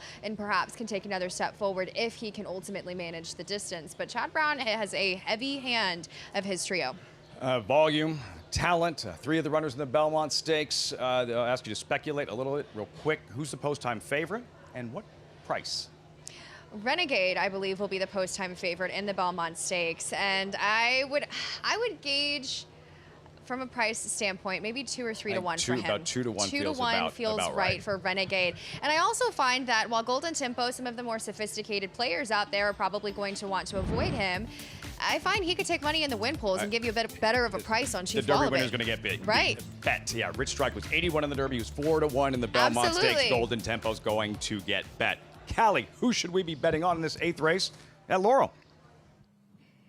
I'm going to go Lafitte with Clawless Brit. 5-2 right now, a good price. We'll see what happens when those gates open. But listen, she was game is as game does last time out. Let's go ahead and take a look at that effort last time out. And I love how the field, that was a good field that she came out of as well. The top 5 were competing in the winter at Gulfstream or Fairgrounds, and Hugh from that field was a winner next time out. And she's not a cannon out of the gate, but however, once she's up there, she pins her ears and she is all game. She was just not going to let anybody pass. And so I don't worry that they're going to get too close to her here today, but I do think there is a decent chance she can take them all the way. In the paddock, she was quick on her toes.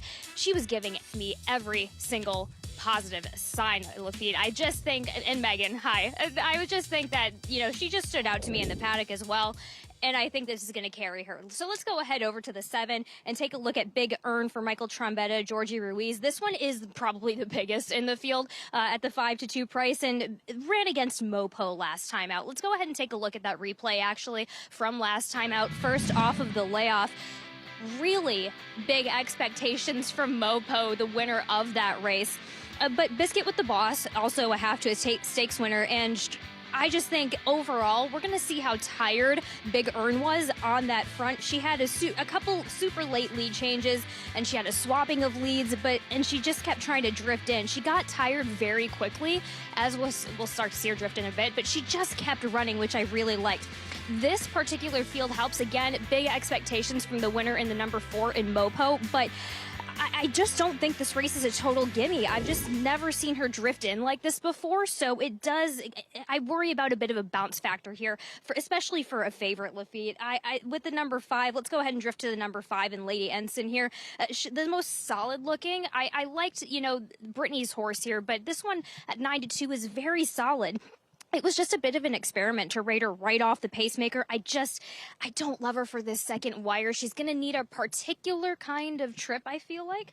Let's go ahead and take a look at the 6 since we've got time. Over my sense for Jose Magana, Jose Vargas gets the call here, 14-1. She was the lightest in the field, but she still had a good dapple on her, which doesn't really dissuade me too much at 16-1. She was double entered for claiming 16 on the dirt or this, but I really loved how visually she just jumped up. She may not be enough for this group, but she also may bounce. I just won't be surprised when she gets a little bit enthusiastic here. So there's a lot to love. I really think that there's a lot to go here. Meg, I wanted to touch on Meg really quick, the number 8.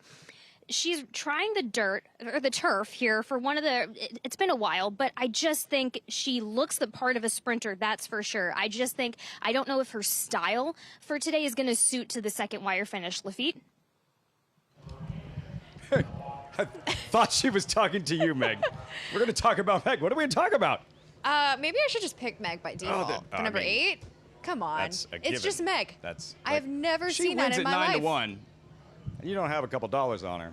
She's got a gonna chance sit well. in this race. She does. She obviously is getting over to the grass. It's going to be something that's going to be a little bit new for her as she's off the board in 2 tries. But, I mean, the name, come on. At 10-1. Yes. The We're gonna favorite, put up though, a couple dollars. Clawless Brit. Your thoughts on her? Quick, looking to go back-to-back. She's speedy. She's going to be forward up on that pace, and she's not been able to sustain that routing, but surely she's found that great spot sprinting as she did last time out in a victory against probably better. So she's a deserved favorite, but I wanted to take a little bit of a price, as I do, and while Meg is certainly enticing, the number 1, Juniper Juice, I'm a sucker for a turn back angle, second off the bench. She ran a nice race on April the 26th, where she was 3rd best that day against likely better, and now gets the blinkers on. Incredibly interesting. Now, the trainer hasn't won a race this year. It has not won from 3 starters in the meet, so has to kind of go up against that. But I just couldn't avoid her. She's been running against some nice horses, and she's been running well. Due to get a win here at Laurel Park. As a handicapper, do you treat these turf sprints any differently? I do. I mean, so many different aspects. You have to really consider the speed, the break. You have to, I mean, it's one of my most exciting races to bet because honestly, you can really find prices in these races where, others might be a little bit more, reliant upon dynamics as these typically unfold in such a fun way, close finishes, and to me, a handicapper's dream, but also a little bit of a nightmare at the end of the day. It's less room for error. Speed. Blink and you'll miss them. 6 furlong turf dash in this 8th race, Laurel Park. Final check of the toe board reading. 9-5, Clawless Brit. Today, Rodman with the call. Race 8, Laurel live on FS1. Meg.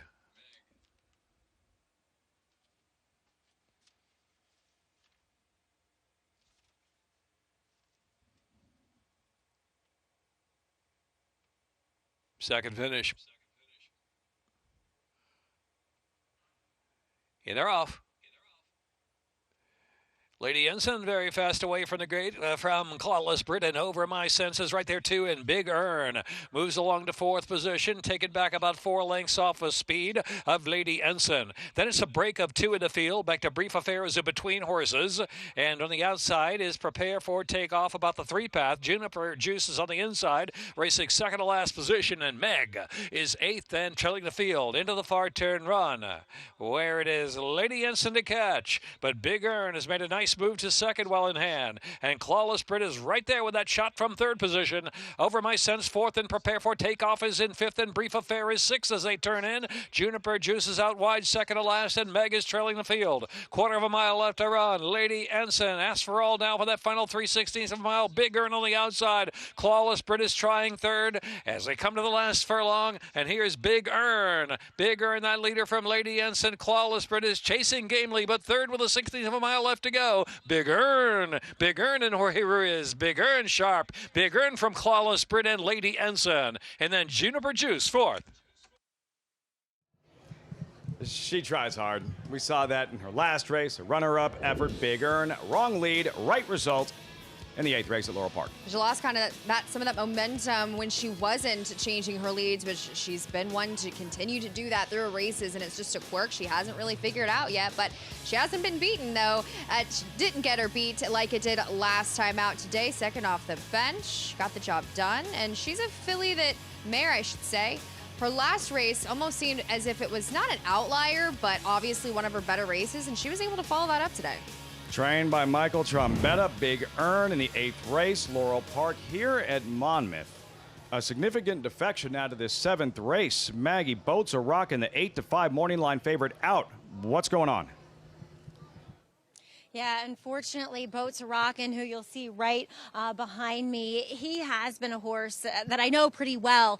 He can get really revved up prior to his races. Well, today he was having none of getting the tack on. He went up, he kind of thrashed about a little bit, and then he really went up, turned himself around while sitting down on his rear end, and ultimately just tipped over. That will result in a late scratch. It's for the horse's utmost safety and precautionary measure. So Boats Are Rockin', unfortunately, a stalwart in these turf sprints, will not participate today. Lafitte.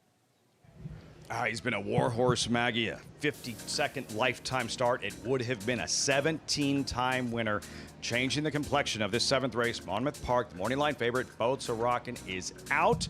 Perhaps now more competitive race. Summer B emerges as the choice, 5-2 with 7 minutes out. Post parade next, the 7th of 8 from Monmouth on America's Day at the Races.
Welcome back.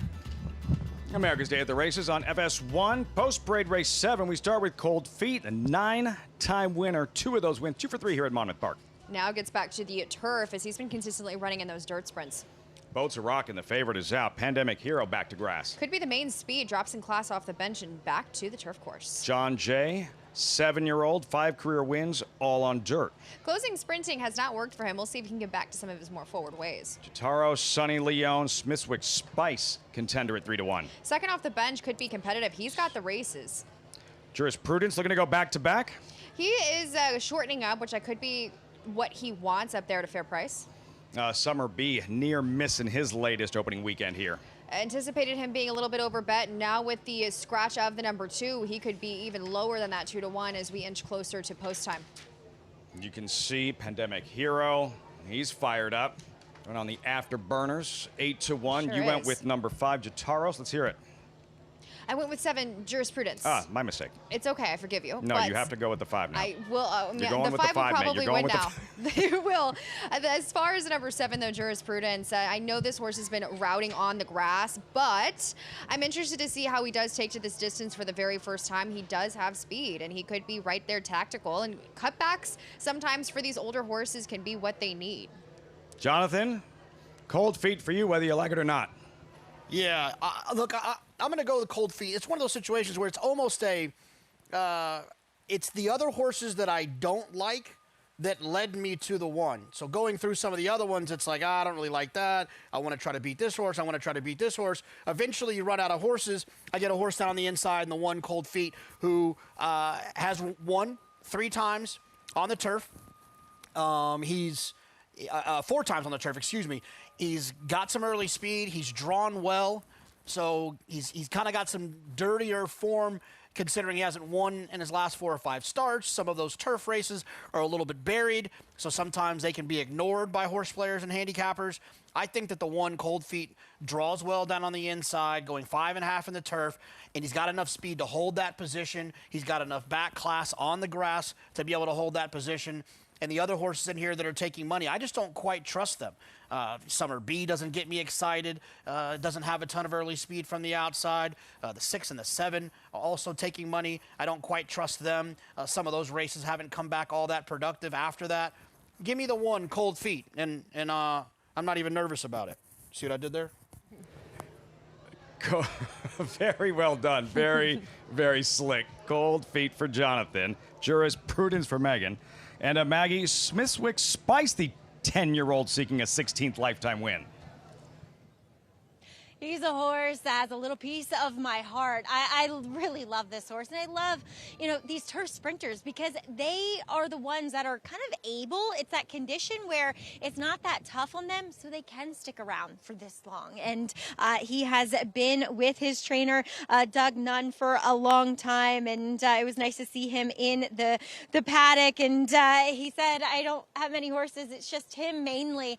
So I'm hoping that Smithwick Spice can run well here. And at the end of the day, I feel like he, as maybe he should, being the 10-year-old in the group, has the most back class. I mean, this is a horse that going back to 2 years ago ran in the Harvey Pack, and he made a really nice impression behind such horses as Big Invasion and Our Shot. So in this level, I think he makes a lot of sense. He had the tightener down at Tampa in which he was chasing on the rail. He was kind of in hand behind that quick pace, and then he got in tight at the quarter pole, but he did lack a bit of a punch. But he was in against some horses that are pretty nice, including a horse that I am a big fan of, and Power Attack, who won that day, as well as Bahamian Moon, who held good form in those turf sprints there at Tampa over the winter. So I think he looks sensational yet again. Like I said, the tightener has probably moved him up. I just love this horse, so I'm going to go with him and hope that the back class does prevail. Now, Jurisprudence is interesting. I did look at Kelly Breen's numbers on the turf, turning back, route to sprint. He's only 2 for 27, though, with a 90-cent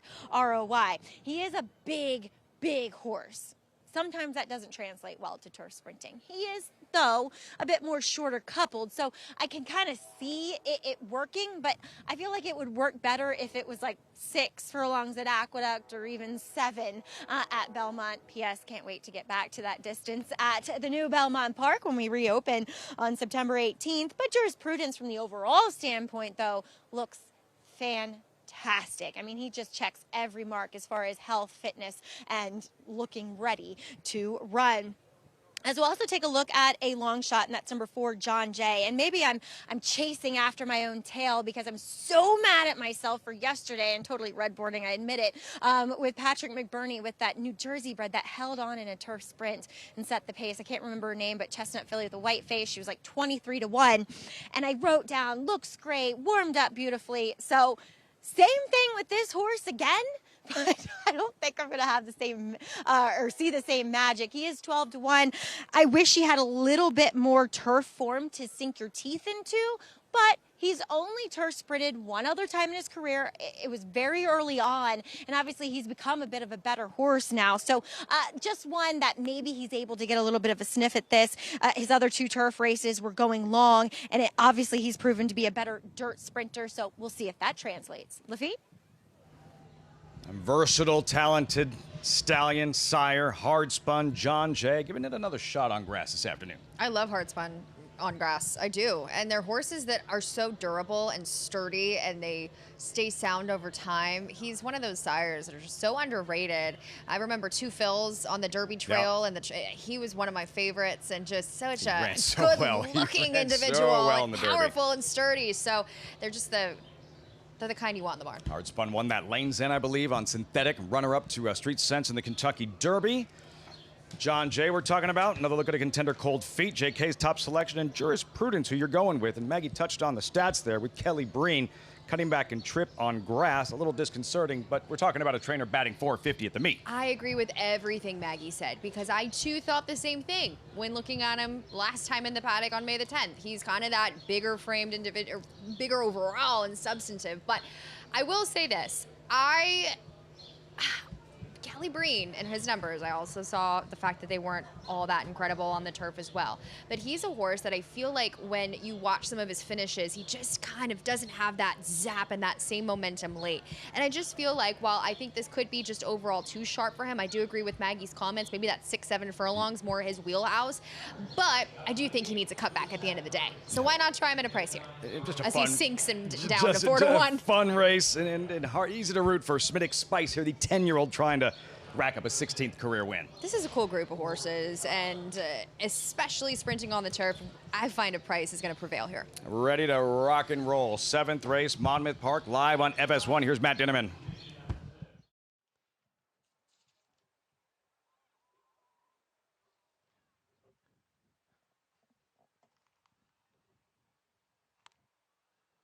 Jurisprudence, post position at number 7. And to the outside, Summerbee.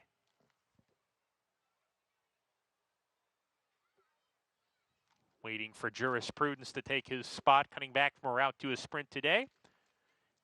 And then Summerbee.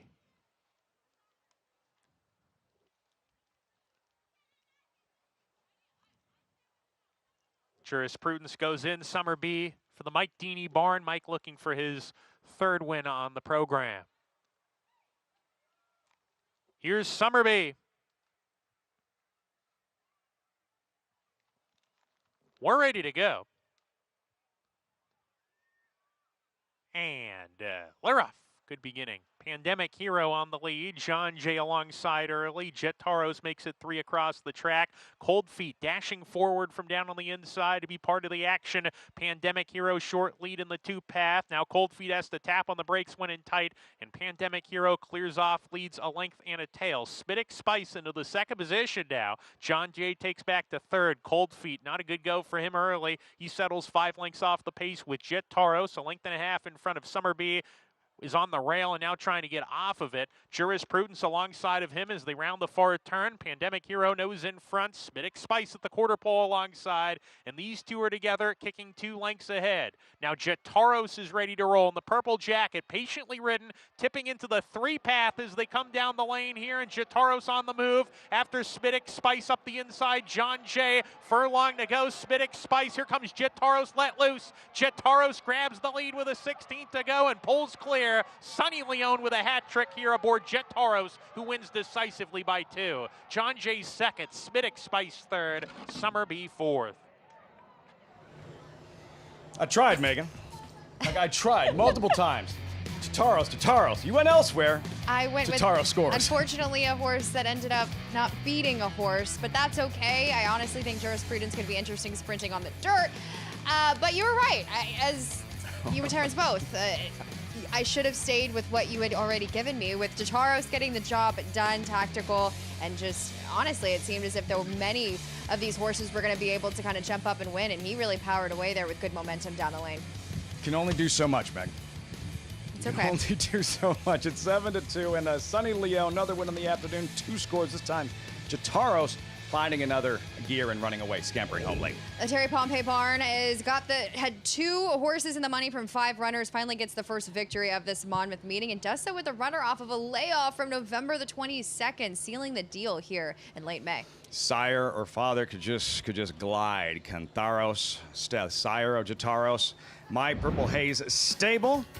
And a 4th lifetime win, 2nd here at Monmouth Park, 5-4-6-8-1. When we return, look who's back. Journalism, last year's heroic Preakness winner back in New York for the Met Mile, where he'll meet the mega-talented Nysos, back from the Mid-East. Big threat in the Metropolitan Handicap. In racing, bloodlines are kingdoms, and every kingdom needs an heir. Sired by Uncle Mo, Kingsbarns was chosen for greatness. An $800,000 2-year-old built like an empire.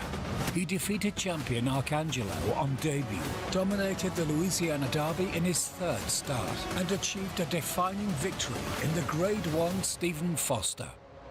Kings Barnes, where the line of kings continues. Play the Belmont Stakes presented by Naira Bets. New members get a $25 free bet plus $200 deposit match bonus. Bet the third leg of racing's Triple Crown from historic Saratoga Racecourse. Download the Naira Bets app now to play any track, anywhere, anytime. The official wagering partner of the Belmont Stakes is Naira Bets. Sign up now and use promo code BELMONT25 to claim your $25 free bet plus $200 deposit match bonus. You bet with Naira Bets.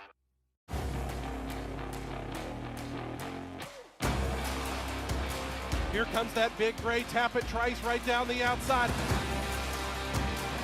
Tappet Trice wins the Toyota Bluegrass. Tappet Trice's 2024 debut was awesome. Tappet Trice is lunging. Tappet Trice wins the Woodward.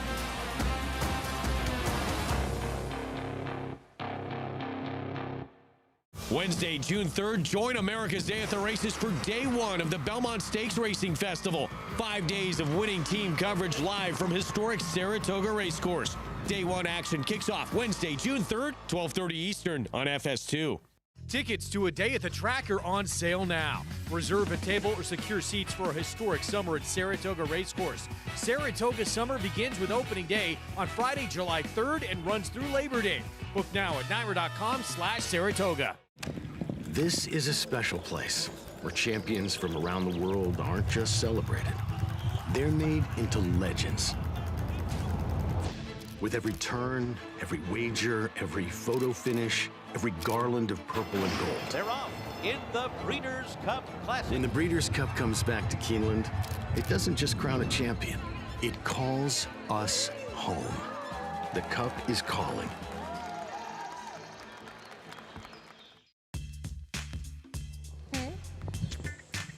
Entering the winner's circle, Jataros in the My Purple Haze stable colors. Sonny Leon, second one in the afternoon. What beat you out handicapped me today?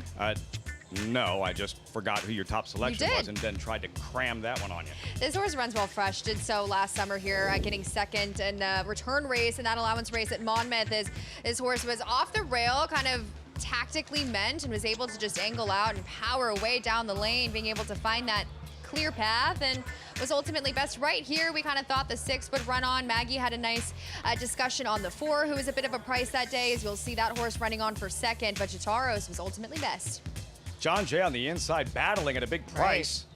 Gets his nose down over Spearwick Spice to complete the exacta, but Jataro's clearly the best. 920 in the yen, a daylight win in a turf sprint. That's a pretty dominating performance. Hey there, I mean, a $57 exacta, you're making money even if you have that a horse like Jataros. Finding a horse like the 4, turf sprints are where you make that money. They're a lot of fun.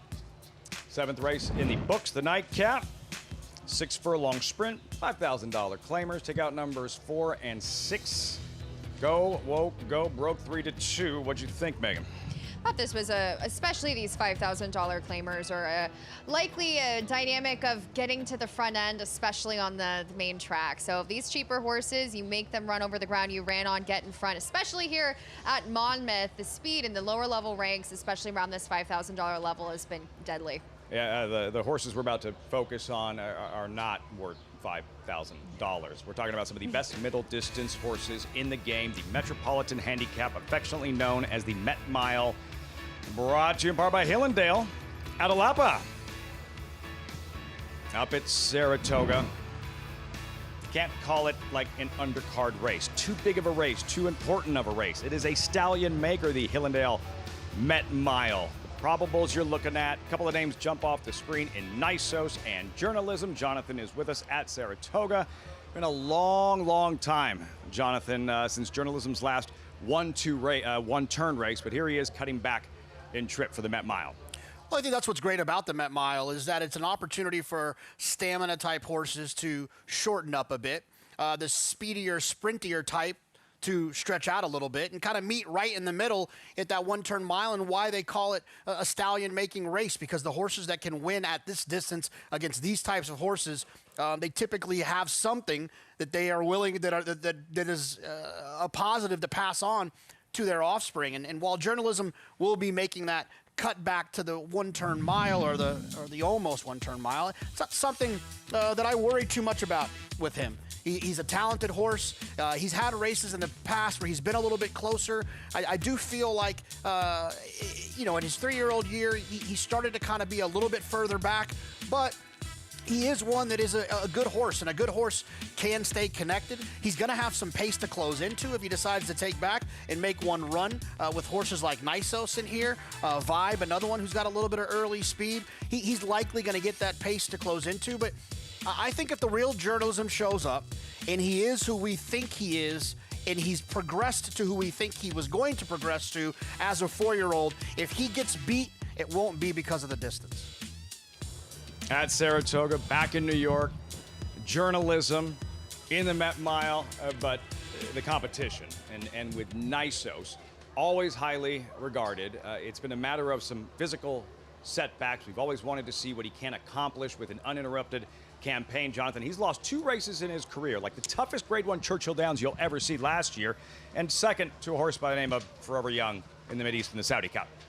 Yeah, Nisos is one of those types of horses that when you lay your head on your pillow at night and you think about the type of horse that could win the Met Mile, it's Nisos, right? A very fast, brilliant horse who lays it down on the racetrack, can go as fast as you need to go early, and can finish like he was sitting last. That's the kind of horse that Nisos is, and that's the kind of horses that Bob Baffert trains. It feels like the Met Mile always is circled for a horse or two in Bob Baffert's barn, because that's the way his horses are. They have those classic pedigrees that they're likely able to go a little bit longer, but they also possess a bunch of speed. And like we talked about at the top, the Met Mile is built for that. Speed and stamina where they meet. Nisos has it, and I'll be very excited to see those two turn for home in the stretch. Can't wait for this one. Hillendale Met Mile, one of the most celebrated races in New York. Belmont Stakes Saturday. Meg, we were just looking at the probables. Yes, there's journalism. Yes, there's Nisos, but the competition does run deeper. It does. A horse I was pretty interested in on Churchill Downs Kentucky Derby Day there at Churchill Downs was Vibe for trainer Todd Pletcher, who earned a 96 Beyer speed figure in that allowance performance, where he was tactical, managed to get the best of a pretty solid field, and he is going to be one that's going to be the underdog coming up against the likes of Nisos and journalism. But Todd Pletcher with these horses, as they continue to improve and figure out their game, I think it could be interesting, and one you definitely want to keep your eye on, as he doesn't send them into the teeth of these kinds of races unless he really believes they can win them. What a week of racing, the festival. What a day of racing, and what feels like an early June Breeders' Cup type of program. It is. I believe this card is only second to the championship weekend cards that we get to enjoy right there at Saratoga. My very first Belmont Stakes Racing Festival at Saratoga, and the last one, so we got it there in time. But wait, there's more. BC seats and cash prizes are up for grabs in the Belmont Stakes Challenge, taking place on Friday and Saturday next week. Belmont Stakes Racing Festival. Visit NYRABets.com/contest for details and registration. You work here. Are you eligible? I think so. Sure? I'm not quite sure, actually. Check? Maybe I should check with HR. Maybe there'll be another race with Chitaros in it. Perhaps. That you can bet in the Belmont Stakes Fingers Racing crossed. Festival and get a second I'll remember that horse forever. Horses on track at Laurel Park. 2 minutes out, race 9. We check in with Callie. Thanks, Lafitte. You guys are just cracking me up, and apparently I'm doing the same thing back to you. But let's go and talk about racing here. Let's get to the number 5 in Tough Luck. Right now, 3-1 here for Hugh McMahon. Just looked really big, confident, and strong coming into the paddock. I just kept going back to him.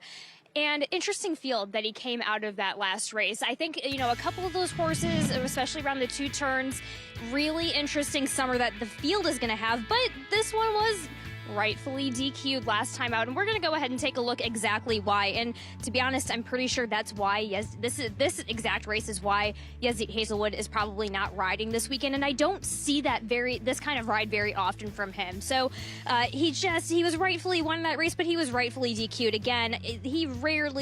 Hazelwood rarely does these kind of moves, but like I said, that field, I can see a lot of horses from this field having a good summer. But I love the fields that he was against in those two-turn efforts even more. The race just sets up so very well for him. And again, just a standout in the paddock for me here at 3-1. I'm going to go ahead, though, to the number 8 and Delice Vita here for Robin Graham and Forrest Boyce. And he's not a standout in the paddock here. He's almost like a sprinter, but he's a workman type.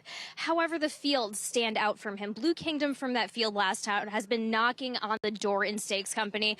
Delice Vita, a little bit of second-itis, a little bit of kind of a go-along to get along kind of way, and the movement was really well still being in hand. He went up the rail on the backside in the past couple of trips. I would just love to see an outside trip for this guy, and we might get it here today. The number 4 to the inside is Hickson. We got to talk about Brittany Russell. This horse didn't put a foot wrong in the paddock here. 5-2, good lukewarm favorite, which is why I try and go for prices elsewhere, but he gets a fast track. He just needs to get the right trip. He needs a little bit of help from that Federico Tessio effort. He just needs to prove himself to me just a touch from these winning fields. Also wanted to touch on the number 2. Why not? Guaponess, Jamie Ness, Michael Sanchez here. I like this horse in the paddock, but he's coming back to Laurel. A little bit of a different horse here. At that point, he just kind of kept oscillating between the sprinting and routing. So when he routed, he just naturally would go to the front. And last time was very telling and kind of almost got, he almost got Sunday Spirit, who's been 5 out of 6 wins, but Guaponess completely relaxed and Frankie led him. So I love that. He's getting used to coming from off the pace. He's a kind of a grinder right now, and he's going to appreciate the extra little distance he would have made up. So he got tired. He got a quick pull-up. Back to you, De Lafitte. And back to Dave Rodman for the call. Race 9, Laurel Park.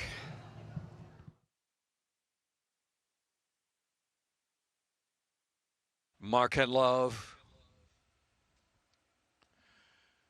Delice Vita. And they're off. Guaponess getting the first call out of the gate. Guaponess, roll on. Jesse will take back. Here's Tough Luck immediately to pick up chase of that pacemaker. Guaponess into the turn. Kitty's Son out there 3 deep is the gray. Delice Vita caught widest of them all. Marcan Love will settle back and take it back a bit. Just about 5 lengths off of Guaponess. Another 6 back and no more calls. And Hickson is trailing the field. Pacemaking Guaponess leads the way. Guaponess in front. A length and a half. The outside, Kitty's Son just now second. And the inside, Roll On Jesse racing 3rd position. Tough Luck is rating along in between horses. Delice Vita, Marcan Love. Delice Vita and Marcan Love are only 5 lengths from that pace of Guaponess. Back to Hickson, and trailing the field is No More Calls. Not a real fast pace for Guaponess. Michael Sanchez nursing along the speed of Guaponess heading for the turn. Kitty's Son just a length and a half behind in 2nd spot. Tough Luck, Roll On Jesse on the inside. Delice Vita, Marcan Love is next. They're followed by Hickson, and trailing the field, No More Calls. Guaponess through a 49 and 2.5 mile. Well-controlled pace for Guaponess. Kitty's Son second. Roll On Jesse is third. Delice Vita followed by Tough Luck, another 3. Back to Hickson and the inside, and back to Marcan Love, and trailing the field is No More Calls. Top of the stretch, Guaponess to catch, and a gang of 3 or 4 chasing on. Guaponess asked the question to kick on. Guaponess trying to stay on for another furlong and a half, leads the way as Roll On Jesse second. Delice Vita's coming on the outside, and followed inside by Tough Luck. Big inside run. Hickson on the scene, and No More Calls far outside just for a share. Guaponess, Delice Vita, Roll On Jesse surging. Guaponess, great pace ride by Sanchez. Roll On Jesse with the photo there with Delice Vita, and then Hickson. Where's the wire? With challengers closing in, Guaponess able to hold on in this 9th race at Laurel Park. I put a few dollars on the number 8, Delice Vita, who I love to say, and she was kind of just hanging on me late, and it was a close finish. The 2 ultimately got the jump on both of the horses, as she was clearly tiring late for Jamie Ness, who's having an excellent Laurel meet, and got close, but she hung on. Plugging away, Delice Vita, about a 1/2 length short. along with the runner in between runners. Another look, guapo-ness, and just kept digging. She did. Good trip. Had the speed. Consistently running solid numbers. I thought she probably was going to be in a little bit too deep in these waters, as some of these other horses have been running against a little bit better than her. But again, she nearly got caught, but was able to get the tactical advantage, you could say, in front of her tiring rivals as well late. So roll on Jesse in between horses, but too much guapo-ness. Handsome indeed. In the 9th race, Laurel Park. One left Laurel, one left at Monmouth Park. Live look in the paddock. Riders up, post-parade, and the nightcap. Coming up next in 9 minutes from Monmouth. You're watching America's Day at the Races on Fox Sports 1.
Welcome back. America's Day at the Races on FS1. As always, we invite you to play with us at Naira Bets. Sign up today, get a free $25 bet and a $200 deposit match with promo code Belmont25. Enjoy betting on 300 tracks around the world and start winning today. Join now, NairaBets.com. Live look, Monmouth Park. And a post-parade momentarily 6 minutes out. Just a $5,000 claiming sprint here, Meg. And a 6-5 favorite, Go Woke, Go Broke, Paco, in what feels like, look, he won a race today, but it still feels like a sluggish afternoon for a guy that we expect to win like 5 races a day. It does a bit, but this horse has an opportunity, kind of taking a drop in class from last. We saw this horse up against the pace flow on opening day. Rumaway, idle since last July. And one that will probably need the start, we shall see. Doesn't have a lot of early speed. Number 3, Awesome for Sure, would get bet a little bit. Then My Mamba pictured the gray. This horse is at least tactical enough. Levy was dry at 5-1. Probably the controlling speed in this group. And President Z drawn outside. We just had a winner by Quinteros in the last race. This horse, though, doing so on the dirt, second off the bench, and taking the drop in class. This horse is very interesting. Second choice, 5-2. There goes Paco. Go Woke, Go Broke. And a for him to be, what's the key for Go Woke, Go Broke today, Just- aside from the presence of Paco? Get this horse engaged and involved. As I mentioned, back on opening weekend here at Monmouth, you really just wanted to be up or near that pace. And this horse got bet, but Poggi ultimately just ran really, really well that day and actually came back to run okay. So this horse, though, has just been kind of, I think, not at the right level. You're going against, in those optional claiming races, horses that have just been, either bigger tags and a plethora of different form. Now finally getting to a level where I find he just fits best. And Jonathan looking at President Z revving his engines. Yeah, look, I think my attention went to the two outside horses. Obviously, down on the inside with Paco. Paco doesn't always take money here, and Paco typically stuffs me in a locker and when I think I can try to beat him. But I do think that this horse's style on the inside doesn't have, the one horse, doesn't have a lot of early speed, which isn't a great place to be in a spot like this. So I'm going to try towards the outside between the 7 and the 8. Ultimately, I went with the 8 President Z. I'm always going to side with the speed horse drawn to the outside. If they feel very similar on paper, like these two do, I'm going to go to the outside. I feel like when you're on the outside, you can be the hunter rather than the hunted, and it feels like President Z being out there will be able to see what the 7 Levy Was Dry decides to do, and will be able to make decisions based on that. Now, the argument could be is that you're getting a little bit better than double the price on the 7, and I understand that, so I wouldn't talk anyone off of a horse like the 7. But ultimately, in a situation like this, it's hard for me to not side with who I think is going to get the best trip, and that would be the 8 President Z. Jonathan, in school, were you like the one doing the locker stuffing, or you the one getting like stuffed in the lockers? Well, I mean, to do either one of those, you got to be there, Lafitte, and I was at the house watching Jerry Springer. Talking about Paco stuffing him he would in a watch locker. Jerry Springer. Yeah. I watched Again, Jerry this is Springer so growing that up. we had Johnny Come Lately. Right. Jerry, you know Jerry Springer. You've watched. Yeah. You've heard of. I've heard of. Judge Judy was more my girl. 8th race coming up, winding down the week here at Monmouth Park, and then on to Saratoga for the Belmont Stakes Racing Festival. On-site coverage Wednesday through Sunday, and it all starts with the New York Showcase Day, the New York Breds on Wednesday, and yeah, it's the most important race every year in New York, the Belmont Stakes, and one of the best weeks in racing, period. I love the New York Bred Showcase Day. It's so much fun, and a card last year that really yielded some prices, but I'll be covering that day. We'll be giving out some picks with Andy Sterling. I haven't seen a New York Bred in the flesh in about 7 months, Been a 6 while. or 7 months. I'm pretty excited to get back to these horses that I love so much. But this race, though, Lafitte, I completely agree with what Jonathan was saying on the number 8, President Z. Has been running much faster races than a lot of these horses. Second off the bench, kind of got woken up there in that Penn race where he didn't have a bid. He needed the race coming off of the time away. I mean, nearly a year for a lower level horse. He needed to get that invigoration and get a little bit more fitness into him as a 6-year-old. And I agree that he will find the right trip tactically meant there with Luis Rivera Jr. That's as far as race shape and how the handicappers are zeroing in on Go Woke, Go Broke from the inside with Paco and on the outside with President Z. How does the post positions impact both of their approaches and strategies? Well, I find for the inside runner, especially for Go Woke, Go Broke, the initiative is going to be able to get him forwardly placed. And in that case, you're able to save that ground and kind of be there along the inside. And President Z break with some speed. You can either kind of sit off the pace of Levy Was Dry, who does break well directly to his inside. And that gives the number 8, President Z, the opportunity to kind of take back and even be right there in that chasing mode with the inside runner and be able to kind of sit that trip and angle out and have room around the lane. So if you were able to follow everything I just said about what was going on in my brain with this race, that's how I anticipate it being run. A harrowing journey in itself. Paco there, who rode Go Woke, Go Broke in his last start, had an inside post, broke from the 2 post, got roughed up a little bit, and that kind of threw him off his game. He was 9 to 5. It did a little bit. I mean, he's also a horse that it just goes right back to the class questions, that he was just facing horses that I think were probably a little bit too much for him, and especially when you go through his Tampa form. I mean, he was kind of right there collecting checks, but well beaten, winning for $10,000. So this $5,000 group, this is exactly where he needs to be. And I do find those 6 to 5, I'm a little weary of. I would take 2 to 1 on the outside runner, and even the current 9 to 2 you're getting on the main speed and Levy Was Dry, despite he needs to get a little bit faster, is still fair. Start focusing in on riders when you notice a tendency of they're just triggering upsets on somewhat of a relatively consistent basis. Chantal Sutherland on a massive, massive outsider last week, the biggest upset of the meet thus far. Earlier today on a $70-some-odd horse aboard Rumaway, only 13 to 1. Can you make a case for him off the bench and idle since last July? You know what's funny? Chantel rode those long shots for some of the female-based trainers here at Monmouth, and some of those trainers that are kind of getting the momentum as far as trying to get winners, and also does so here for Holly Harris, who's, again, a trainer trying to look for the first win, not only of 2026, but here of the Monmouth meet. And this horse is just, the main concern is the big layoff this horse contends with and the fact that he lacks early speed. But if Chantal can get him a little bit more engaged, dropping in class, Yeah. maybe underneath, we've seen crazier things happen. And Chantel, we forget, I find sometimes, Chantel, back in the day when I was younger, and even to this point, she is a fantastic rider back in the day. And in this colony, and in the context of Monmouth Park, I find people really underestimate her in this group. The damage done with Game On Dude, the only horse to win 3 Santa Anita handicaps, rode him to victory in a Hollywood Gold Cup, nearly stole a Breeders' Cup Classic under the lights at Churchill Downs until run down by Mike Smith and Drosselmeyer in that Classic several years back. So long shot earlier today. She's on Rumaway here.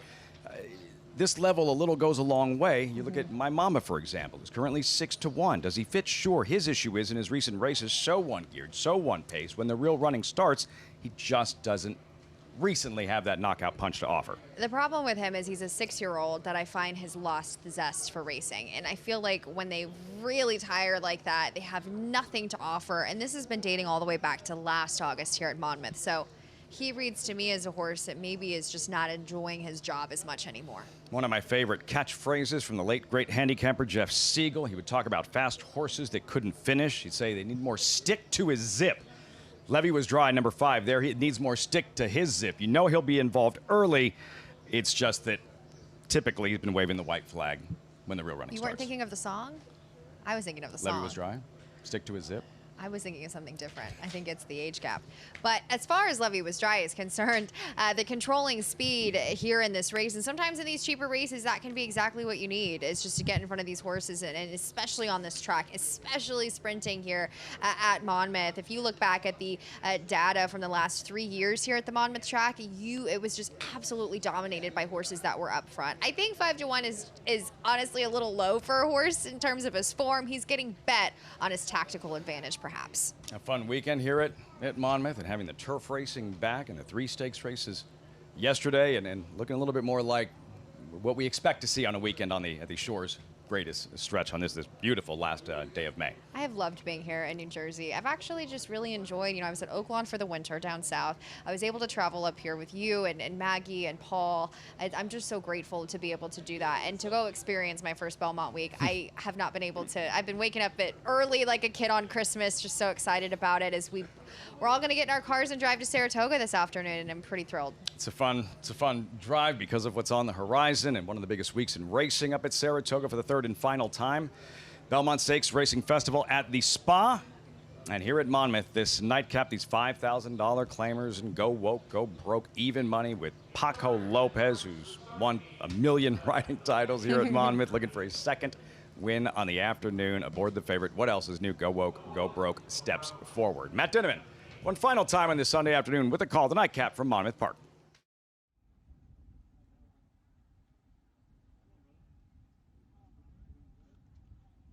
Rumaway going into the gate. Awesome for sure.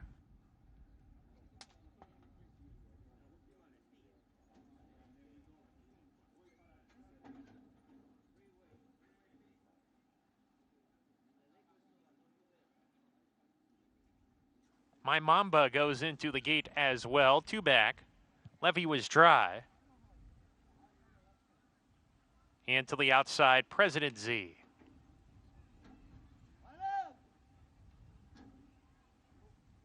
President Z, outside post. We're ready to go.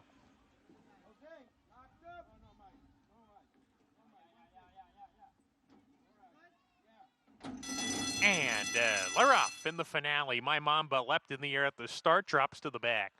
President Z on the lead. Levy was dry, a half length back early. Go Woke, Go Broke runs in the third position. Level second, claiming second. But President Z is first up the backstretch in command, opens up 2. Levy was dry second. Go Woke, Go Broke down on the inside. 2 lengths clear of Awesome for Sure. My Mamba's second to last. Rumaway well behind with a half mile to go. President C is a fresh challenge now. Levy was dry, striding level, and these two are a neck apart as they go into the far turn with Go Woke, Go Broke tipping into the 3-path. Third getting closer, 3 wide. 4 back to Awesome for Sure under pressure. My Mamba in an all-out drive. Rumaway not being persevered with as they hit the quarter pole. Levy was dry, drops anchor. President Z kicks on and scampers away to a 3-length lead at once, hugs the rail as he goes for home. Go Woke, Go Broke in the second spot. Levy was dry, right up alongside, reclaiming second. Go Woke, Go Broke, tired in third. Furlong to go. President Z still clear on the lead. The margin's 4, and with a 16th to go, there are no dangers in sight. President Z going to triumph here in the nightcap under Luis Rivera Jr., a comfortable 5-length winner. Levy was dry second. Awesome for Sure rallies to complete the trifecta, and then Go Woke, Go Broke, who was 4th.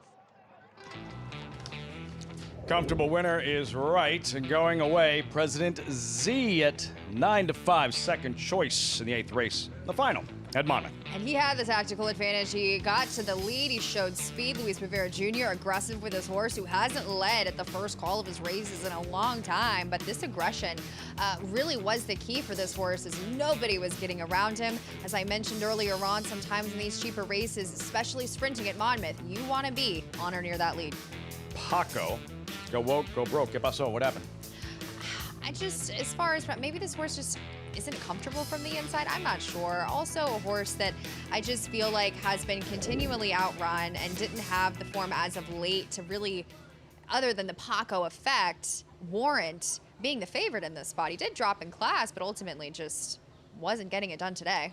Back-to-back winners at Monmouth Park, sired by Cantharos, Charos in the 7th on grass. And here on the main track, President Z, 8-7-3-1-5 in the nightcap. We'll wrap it all up when we come back. Plus, more on the 158th Belmont Stakes. Trainer Todd Pletcher, 4-time Belmont Stakes winning trainer with that same pattern, running that first weekend in May at Churchill Downs, skipping the Preakness and zeroing in on the Belmont Stakes. It's worked 4 times. Will Renegade make it a 5th? Can he avenge his runner-up effort in the Derby in the 3rd and final jewel of the Triple Crown?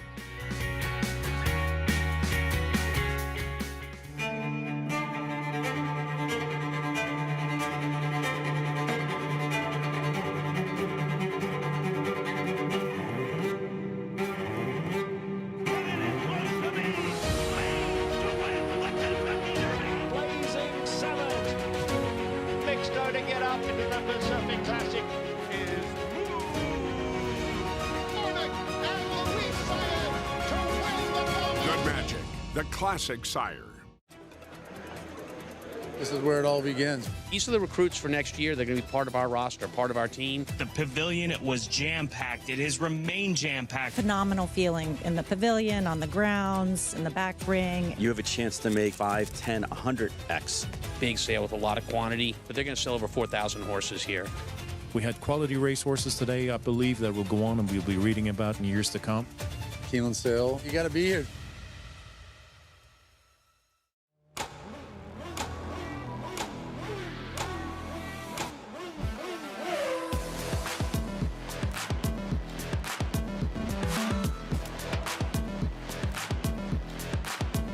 Prince of Monaco's Too Good for Moose, an impressive winner of the Best Pal. Miramondi's all hot, but Prince of Monaco too good. Prince of Monaco, standing at Claiborne Farm. Monmouth Park's Haskell Preview Day on Saturday, June 13th is bigger and better than ever. Wager on the Naira Bets Pegasus Stakes, plus 3 graded events, all on the road to Haskell Day, Saturday, July 18th. Plus, play the $2,000 Pick Your Prize Handicapping Challenge for the chance to win huge prizes. Racing's biggest stars prep for the Jersey Shore's biggest race on Haskell Preview Day at Monmouth Park. It's America's original sport, and no one covers it better than America'sBestRacing.net. From the sport to the lifestyle, The best races, horses, and destination venues. Cocktails, gambling, fashion, and more. America'sBestRacing.net is a sport for you.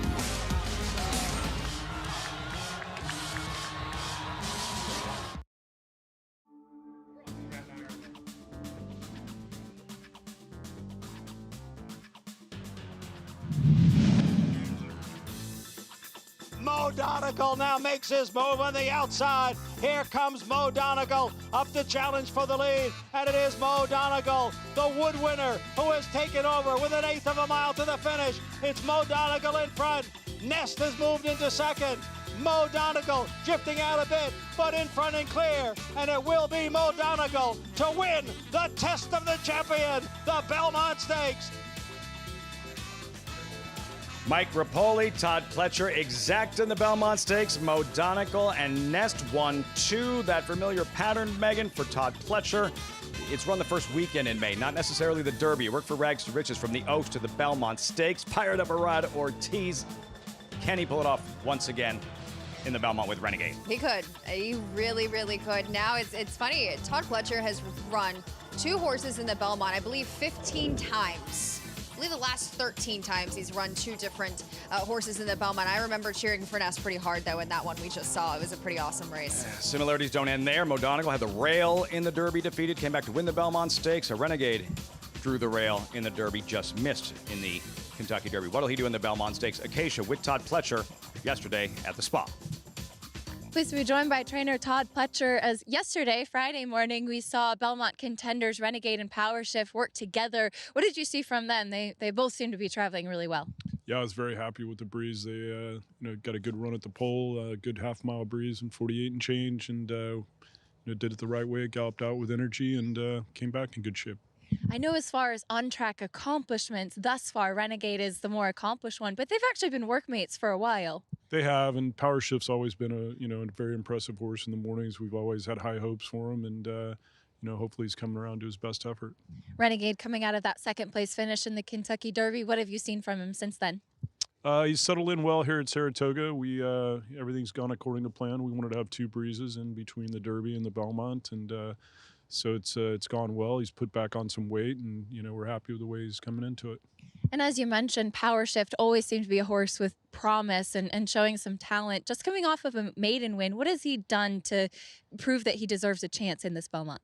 Well, his race was on Derby Day. The figures stacked up pretty well with the horses that are in the Derby and the Belmont, and I think more than anything, it's just the way he's always trained for us. We've always felt like there's a lot of talent there, and we're almost ready to run at Saratoga last summer. Had a little setback and missed a little time, and so hopefully it's all coming together now. We look forward to seeing him. Thanks for the time, Todd. Thank you.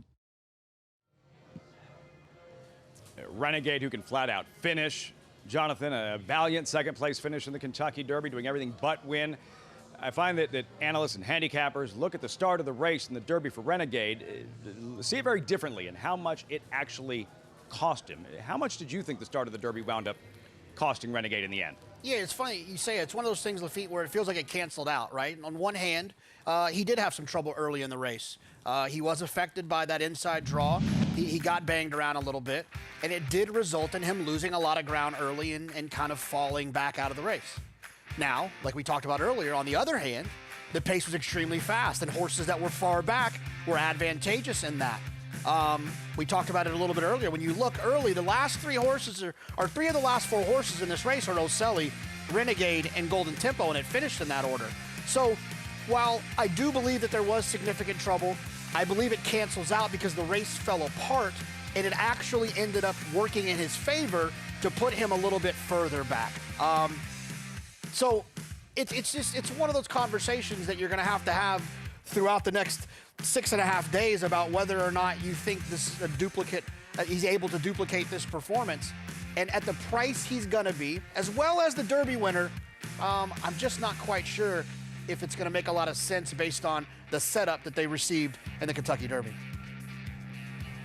Renegade, again, the rail draw in the Kentucky Derby. The draw tomorrow for the Belmont Stakes, 5 Eastern. Viewers can watch on NYRA's YouTube channel. Speaking of post positions, we have the draw for the Met Mile. Jonathan, I don't know if you've had a chance to see it, but significant. Hillendale Met Mile, there it is, 7 strong. JK, how do you... Nysos draws the rail, while Journalism will break from the outside from that Wilson chute. Look, there's a 20-horse Kentucky Derby, and there's a 7-horse Met Mile, and they're not the same thing. I would say that I really don't have much concern for Nysos down there. I'm sure Bob Baffert would prefer to switch and go towards the outside, but he's likely going to be on the front end anyway. So from the inside, why not just let geometry play a role and make it the shortest way around there? Bob Baffert's never been ashamed to do that with horses that draw the inside. I don't see much of an issue with this. I would imagine Nysos will find himself on the front end, and Journalism will be running at him at some point later in the race. Let me ask this then. Do you feel better about his chances, a little bit better about Journalism's chances over Nysos, given how the draw unfolded? Well, like we just saw in that race at Monmouth, I'm always going to side with a horse that I think is going to be outside. I think when you're outside, you have the chance to see what others are doing to the inside, and you can do more dictating than the dictating is being done to you. The thing about Nysos, though, is that he's going to pop away from there, and he's going to kind of be in his own world if that's what they decide they want to do. So Journalism's draw, I think, helps him. Nysos isn't perfect, but I don't think he'll find that draw to be that big of an issue that he won't be able to overcome. Stellar Belmont Stakes Saturday. Met Mile, wall-to-wall, Grade 1 races as you look at the winner of the 8th and final here at Monmouth Park, President Z. But you did have a data point. We're going to watch President Z win here, but something you wanted to add in terms of statistics and the Wilson chute.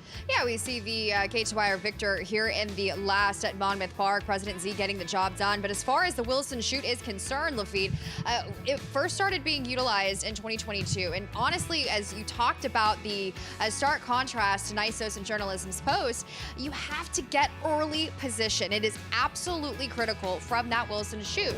And being outside in larger fields, not so much the problem. But watching the starts of that race, coming towards the bend, horses from the outside trying to make their move over could be compromised. Watching Journalism from that Wilson chute, we'll see how it plays out. Can't wait. Next Saturday, Met Mile results in President Z, Monmouth 8 up and 8 down. Meantime, back at Laurel Park, on track. Graduation day for one of these $35,000 maiden claimers here at Laurel. Cali, yeah, just a $35,000 maiden claimer, but for jockey Julian Pimentel, this one means a lot more. Yeah, pretty emotional here a little bit around the track here in Lafitte. If you guys don't remember, Julian Pimentel, nearly $59 million in purse earnings over just over 1,800 wins. And I met up with him. I haven't seen him in a while. And I got to tell you what, he looked so healthy. I almost didn't need to hear how he was doing and why he came back. Just the way he carried himself spoke for himself. Now, he retired because he was struggling with his weight a little bit, but he just looked so healthy. And he's, in the past, he's been taking winters off, going down to Colombia. And then in the summer, he comes back and gets on horses. And he was just ready to go. And he is on Flamenco Star, who was a standout coming over to the paddock here. And if you guys remember, I gave out an 8-1 winner for the first race on the turf earlier on Saturday. Flamenco Star was second to that winner, West Mountain, last time out. And Flamenco Star ended up doing all of the hard work up front. So I just love that he's got an outside post. Also wanted to take a touch on the number 3 in Golf Cart Rider. Very powerful looking for Michael Trombetta. Ruiz gets the call on this one. And when it comes to that check on the form, it was just Louis hustling to get this horse up there on the backside. He was running at the end, making up good ground. Obviously a decent gallop out for this distance. And it was great because it was a maiden run on Black Eyed Susan Day. And Louis had no choice to try and just get some experience out of this one. So I love the way how powerful this one looked. Wanted to take a stab at the number 7, Mondrenac, for Hugh McMahon, Horacio Caramanos. Guys, Skycross, who also was a priced winner in that first race with West Mountain on the card Saturday, was just third to this one. So ran a good second yesterday against a Grand Motion horse. I just think this one is one paced. He's going to need the extra distance here today. And the number 5, shaking my head, Carrie Bryan. She's excited for this runner here today. It was just midway along the backside. The horse was kind of covered up and kind of dragged the job up there a little too late into the game. And that kind of contributed to a slightly faulty finish for first off of the bench. So I'm going to give this one a bit of the benefit of the doubt. Again, that bullet work 5 days also beforehand on that Fairhill turf going uphill, that's a lot to ask. So I think the number 5 at 5-2 is pretty solid, but I can't wait to see Pimentel come back here. Lafitte? Pimentel, Flamenco Star, number 9, easy to root for, Megan. Absolutely. And as far as number 9, Flamenco Star, a horse that gets the blinkers on today, second off of the bench, needed the last race, but at the same time, hopefully we can see as far as they're loading into the gate, if this horse gives the gate crew there at Laurel Park any issues, as he has kind of struggled with his gate antics and being able to get a clean beginning in some of his races. Wickham Lane to the outside. There's the negotiating of the trip, but he's live on the board, Wickham Lane, in his second career start. There is. And this horse, if you're a trip handicapper and he went back to that May the 10th race, you can kind of see he can forgive him. He did run on a bit there down the lane after kind of encountering some awkward positioning there. Routing first time out for any horse around 2 turns, dirt or turf, is a difficult endeavor to do, as he kind of was a later debuting 3-year-old. He was in protected, which means they did not have him, they did not offer him up for a tag that day, so that's also encouraging. They just wanted to kind of get that start into him and see, but for sale today. But for sale today. So gets the fitness and now can kind of build off of that, getting that route test first time out. 10th and final, live from Laurel Park, Dave Rodman with the call.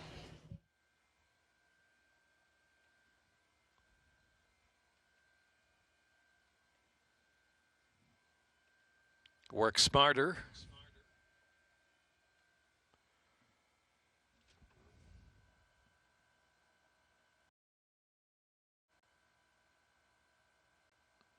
Bit of a Revolution Rock, backed away. Flamenco Star holding 2-1 favorite, 5-2 Golf Cart Rider. Jorge Ruiz looking for a triple. Michael Sanchez also looking for a triple. Wickham Lane.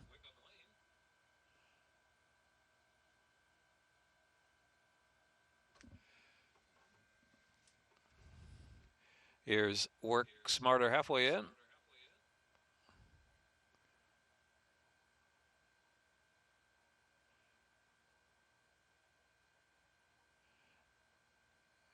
Almost in there, Work Smarter.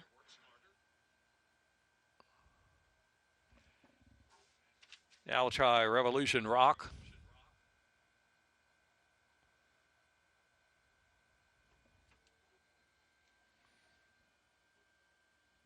Long shot Revolution Rock, 25-1. Now at 2-1 each, Golf Cart Rider and Flamenco Star.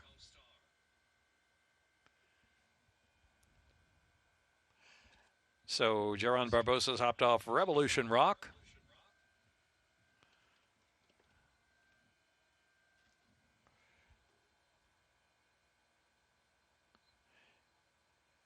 And is in this time.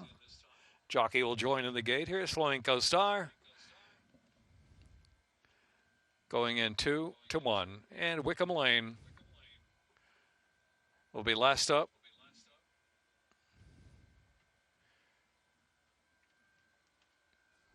One back, turf firm. Rail 35 feet on the Kelso course.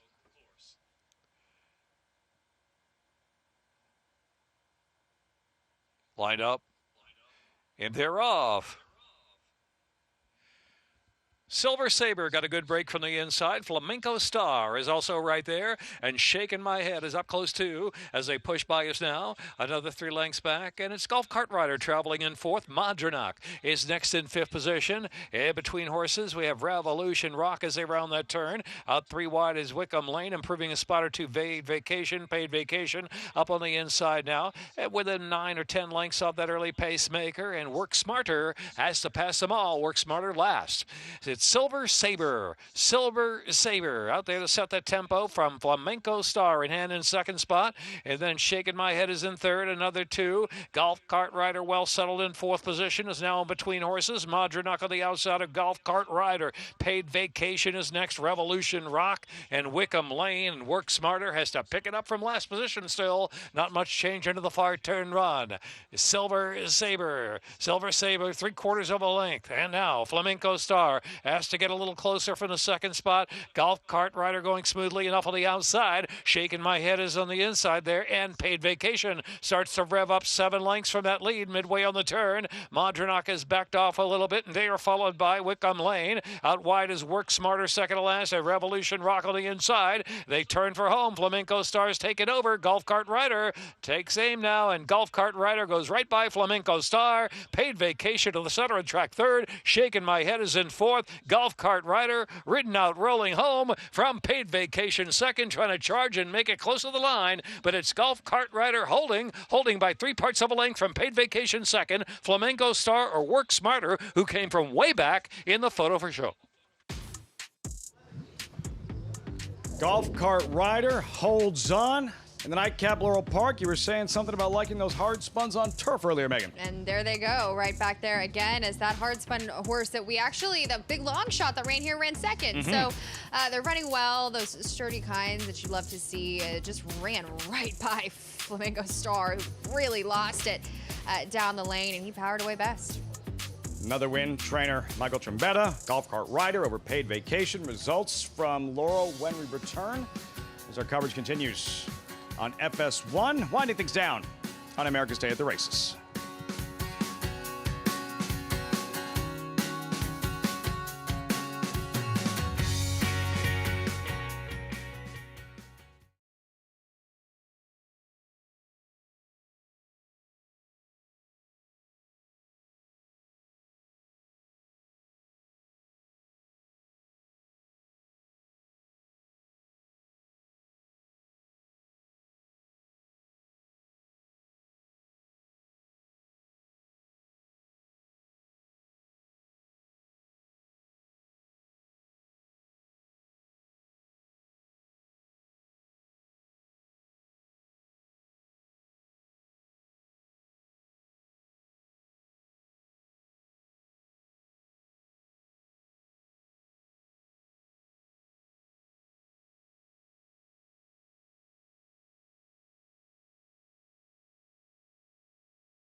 Welcome back, America's Day at the Races.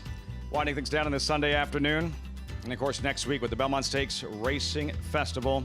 Big crowds expected, 50,000 plus Belmont Day. It's the last chance to experience the Belmont Stakes at historic Saratoga Race Course. Back at home next year at the new Belmont Park. Tickets on sale now. Visit belmontstake.com/tickets and be there for the third and final jewel of the Triple Crown.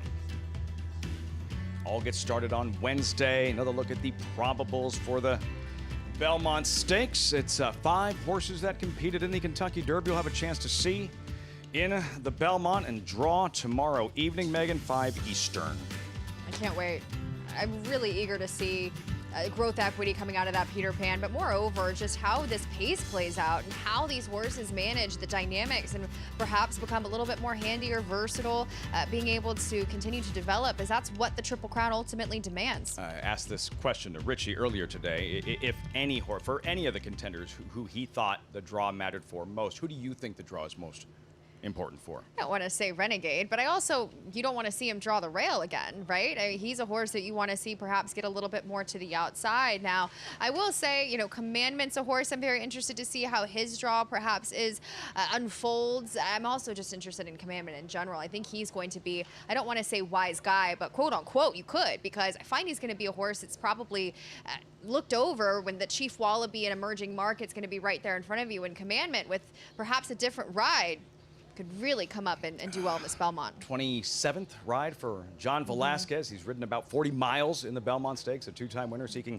a third, taking over on Commandment. The Belmont, of course, is the headliner, but that aside, is there one race, a horse, a storyline that you're looking forward to most next week? I got to spend a lot of time with Nitrogen over the winter at Oaklawn Park, as she will run in the Grade 1 Ogden Phipps there on the Ladies' Day Friday. And she's a horse where I saw her last time out in the Apple Blossom, and she just looked second best. And I thought perhaps, okay, we saw Nitrogen's best races and her ceiling perhaps, which every horse has a ceiling. A lot of the time, they're all animals and living, breathing flesh.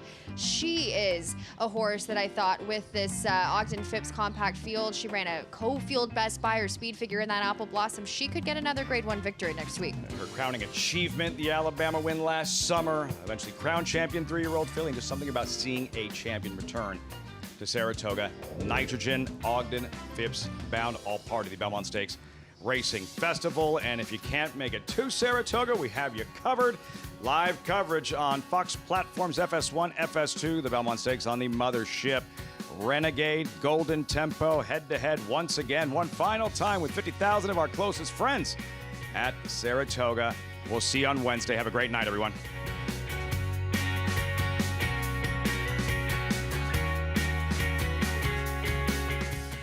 Perennial leading New York sire Central Banker, sire of a $325,000 two-year-old colt in 2026, and the leading New York sire of stakes horses again, including Hot Currency. Hot Currency up by 5 widening lengths, approaching that final furlong. No catching a geared down, dominant winner of the 4-star Crook. Give it to Hot Currency. Central Banker, standing for $7,500 at McMahon of Saratoga Thoroughbreds. Announcing the Empire Trillium Series, a multi-year $3.2 million 14-race program at the brand new Belmont Park and Woodbine Racetrack, restricted to New York or Canadian foaled horses. This new event kicks off the day after Christmas with 4 two-year-old stakes races on Belmont's new Tapeta surface and continues all spring and summer through late July at Woodbine. The Empire Trillium Series. To learn more and enroll either New York or Canadian breds, go to NYRA.com/EMPTRI. A provision in a bill passed this summer reduces the tax deduction for wagering losses from 100% to 90%. This unfair change would tax horse players on a percentage of their losses, could cost over $1 billion in handle, and threaten thousands of jobs in the racing industry. That's why the NTRA is fighting to pass the Wager Act, a new bill that would restore the deduction to 100%. Tell Congress to pass the Wager Act. Visit ntra.com/wager.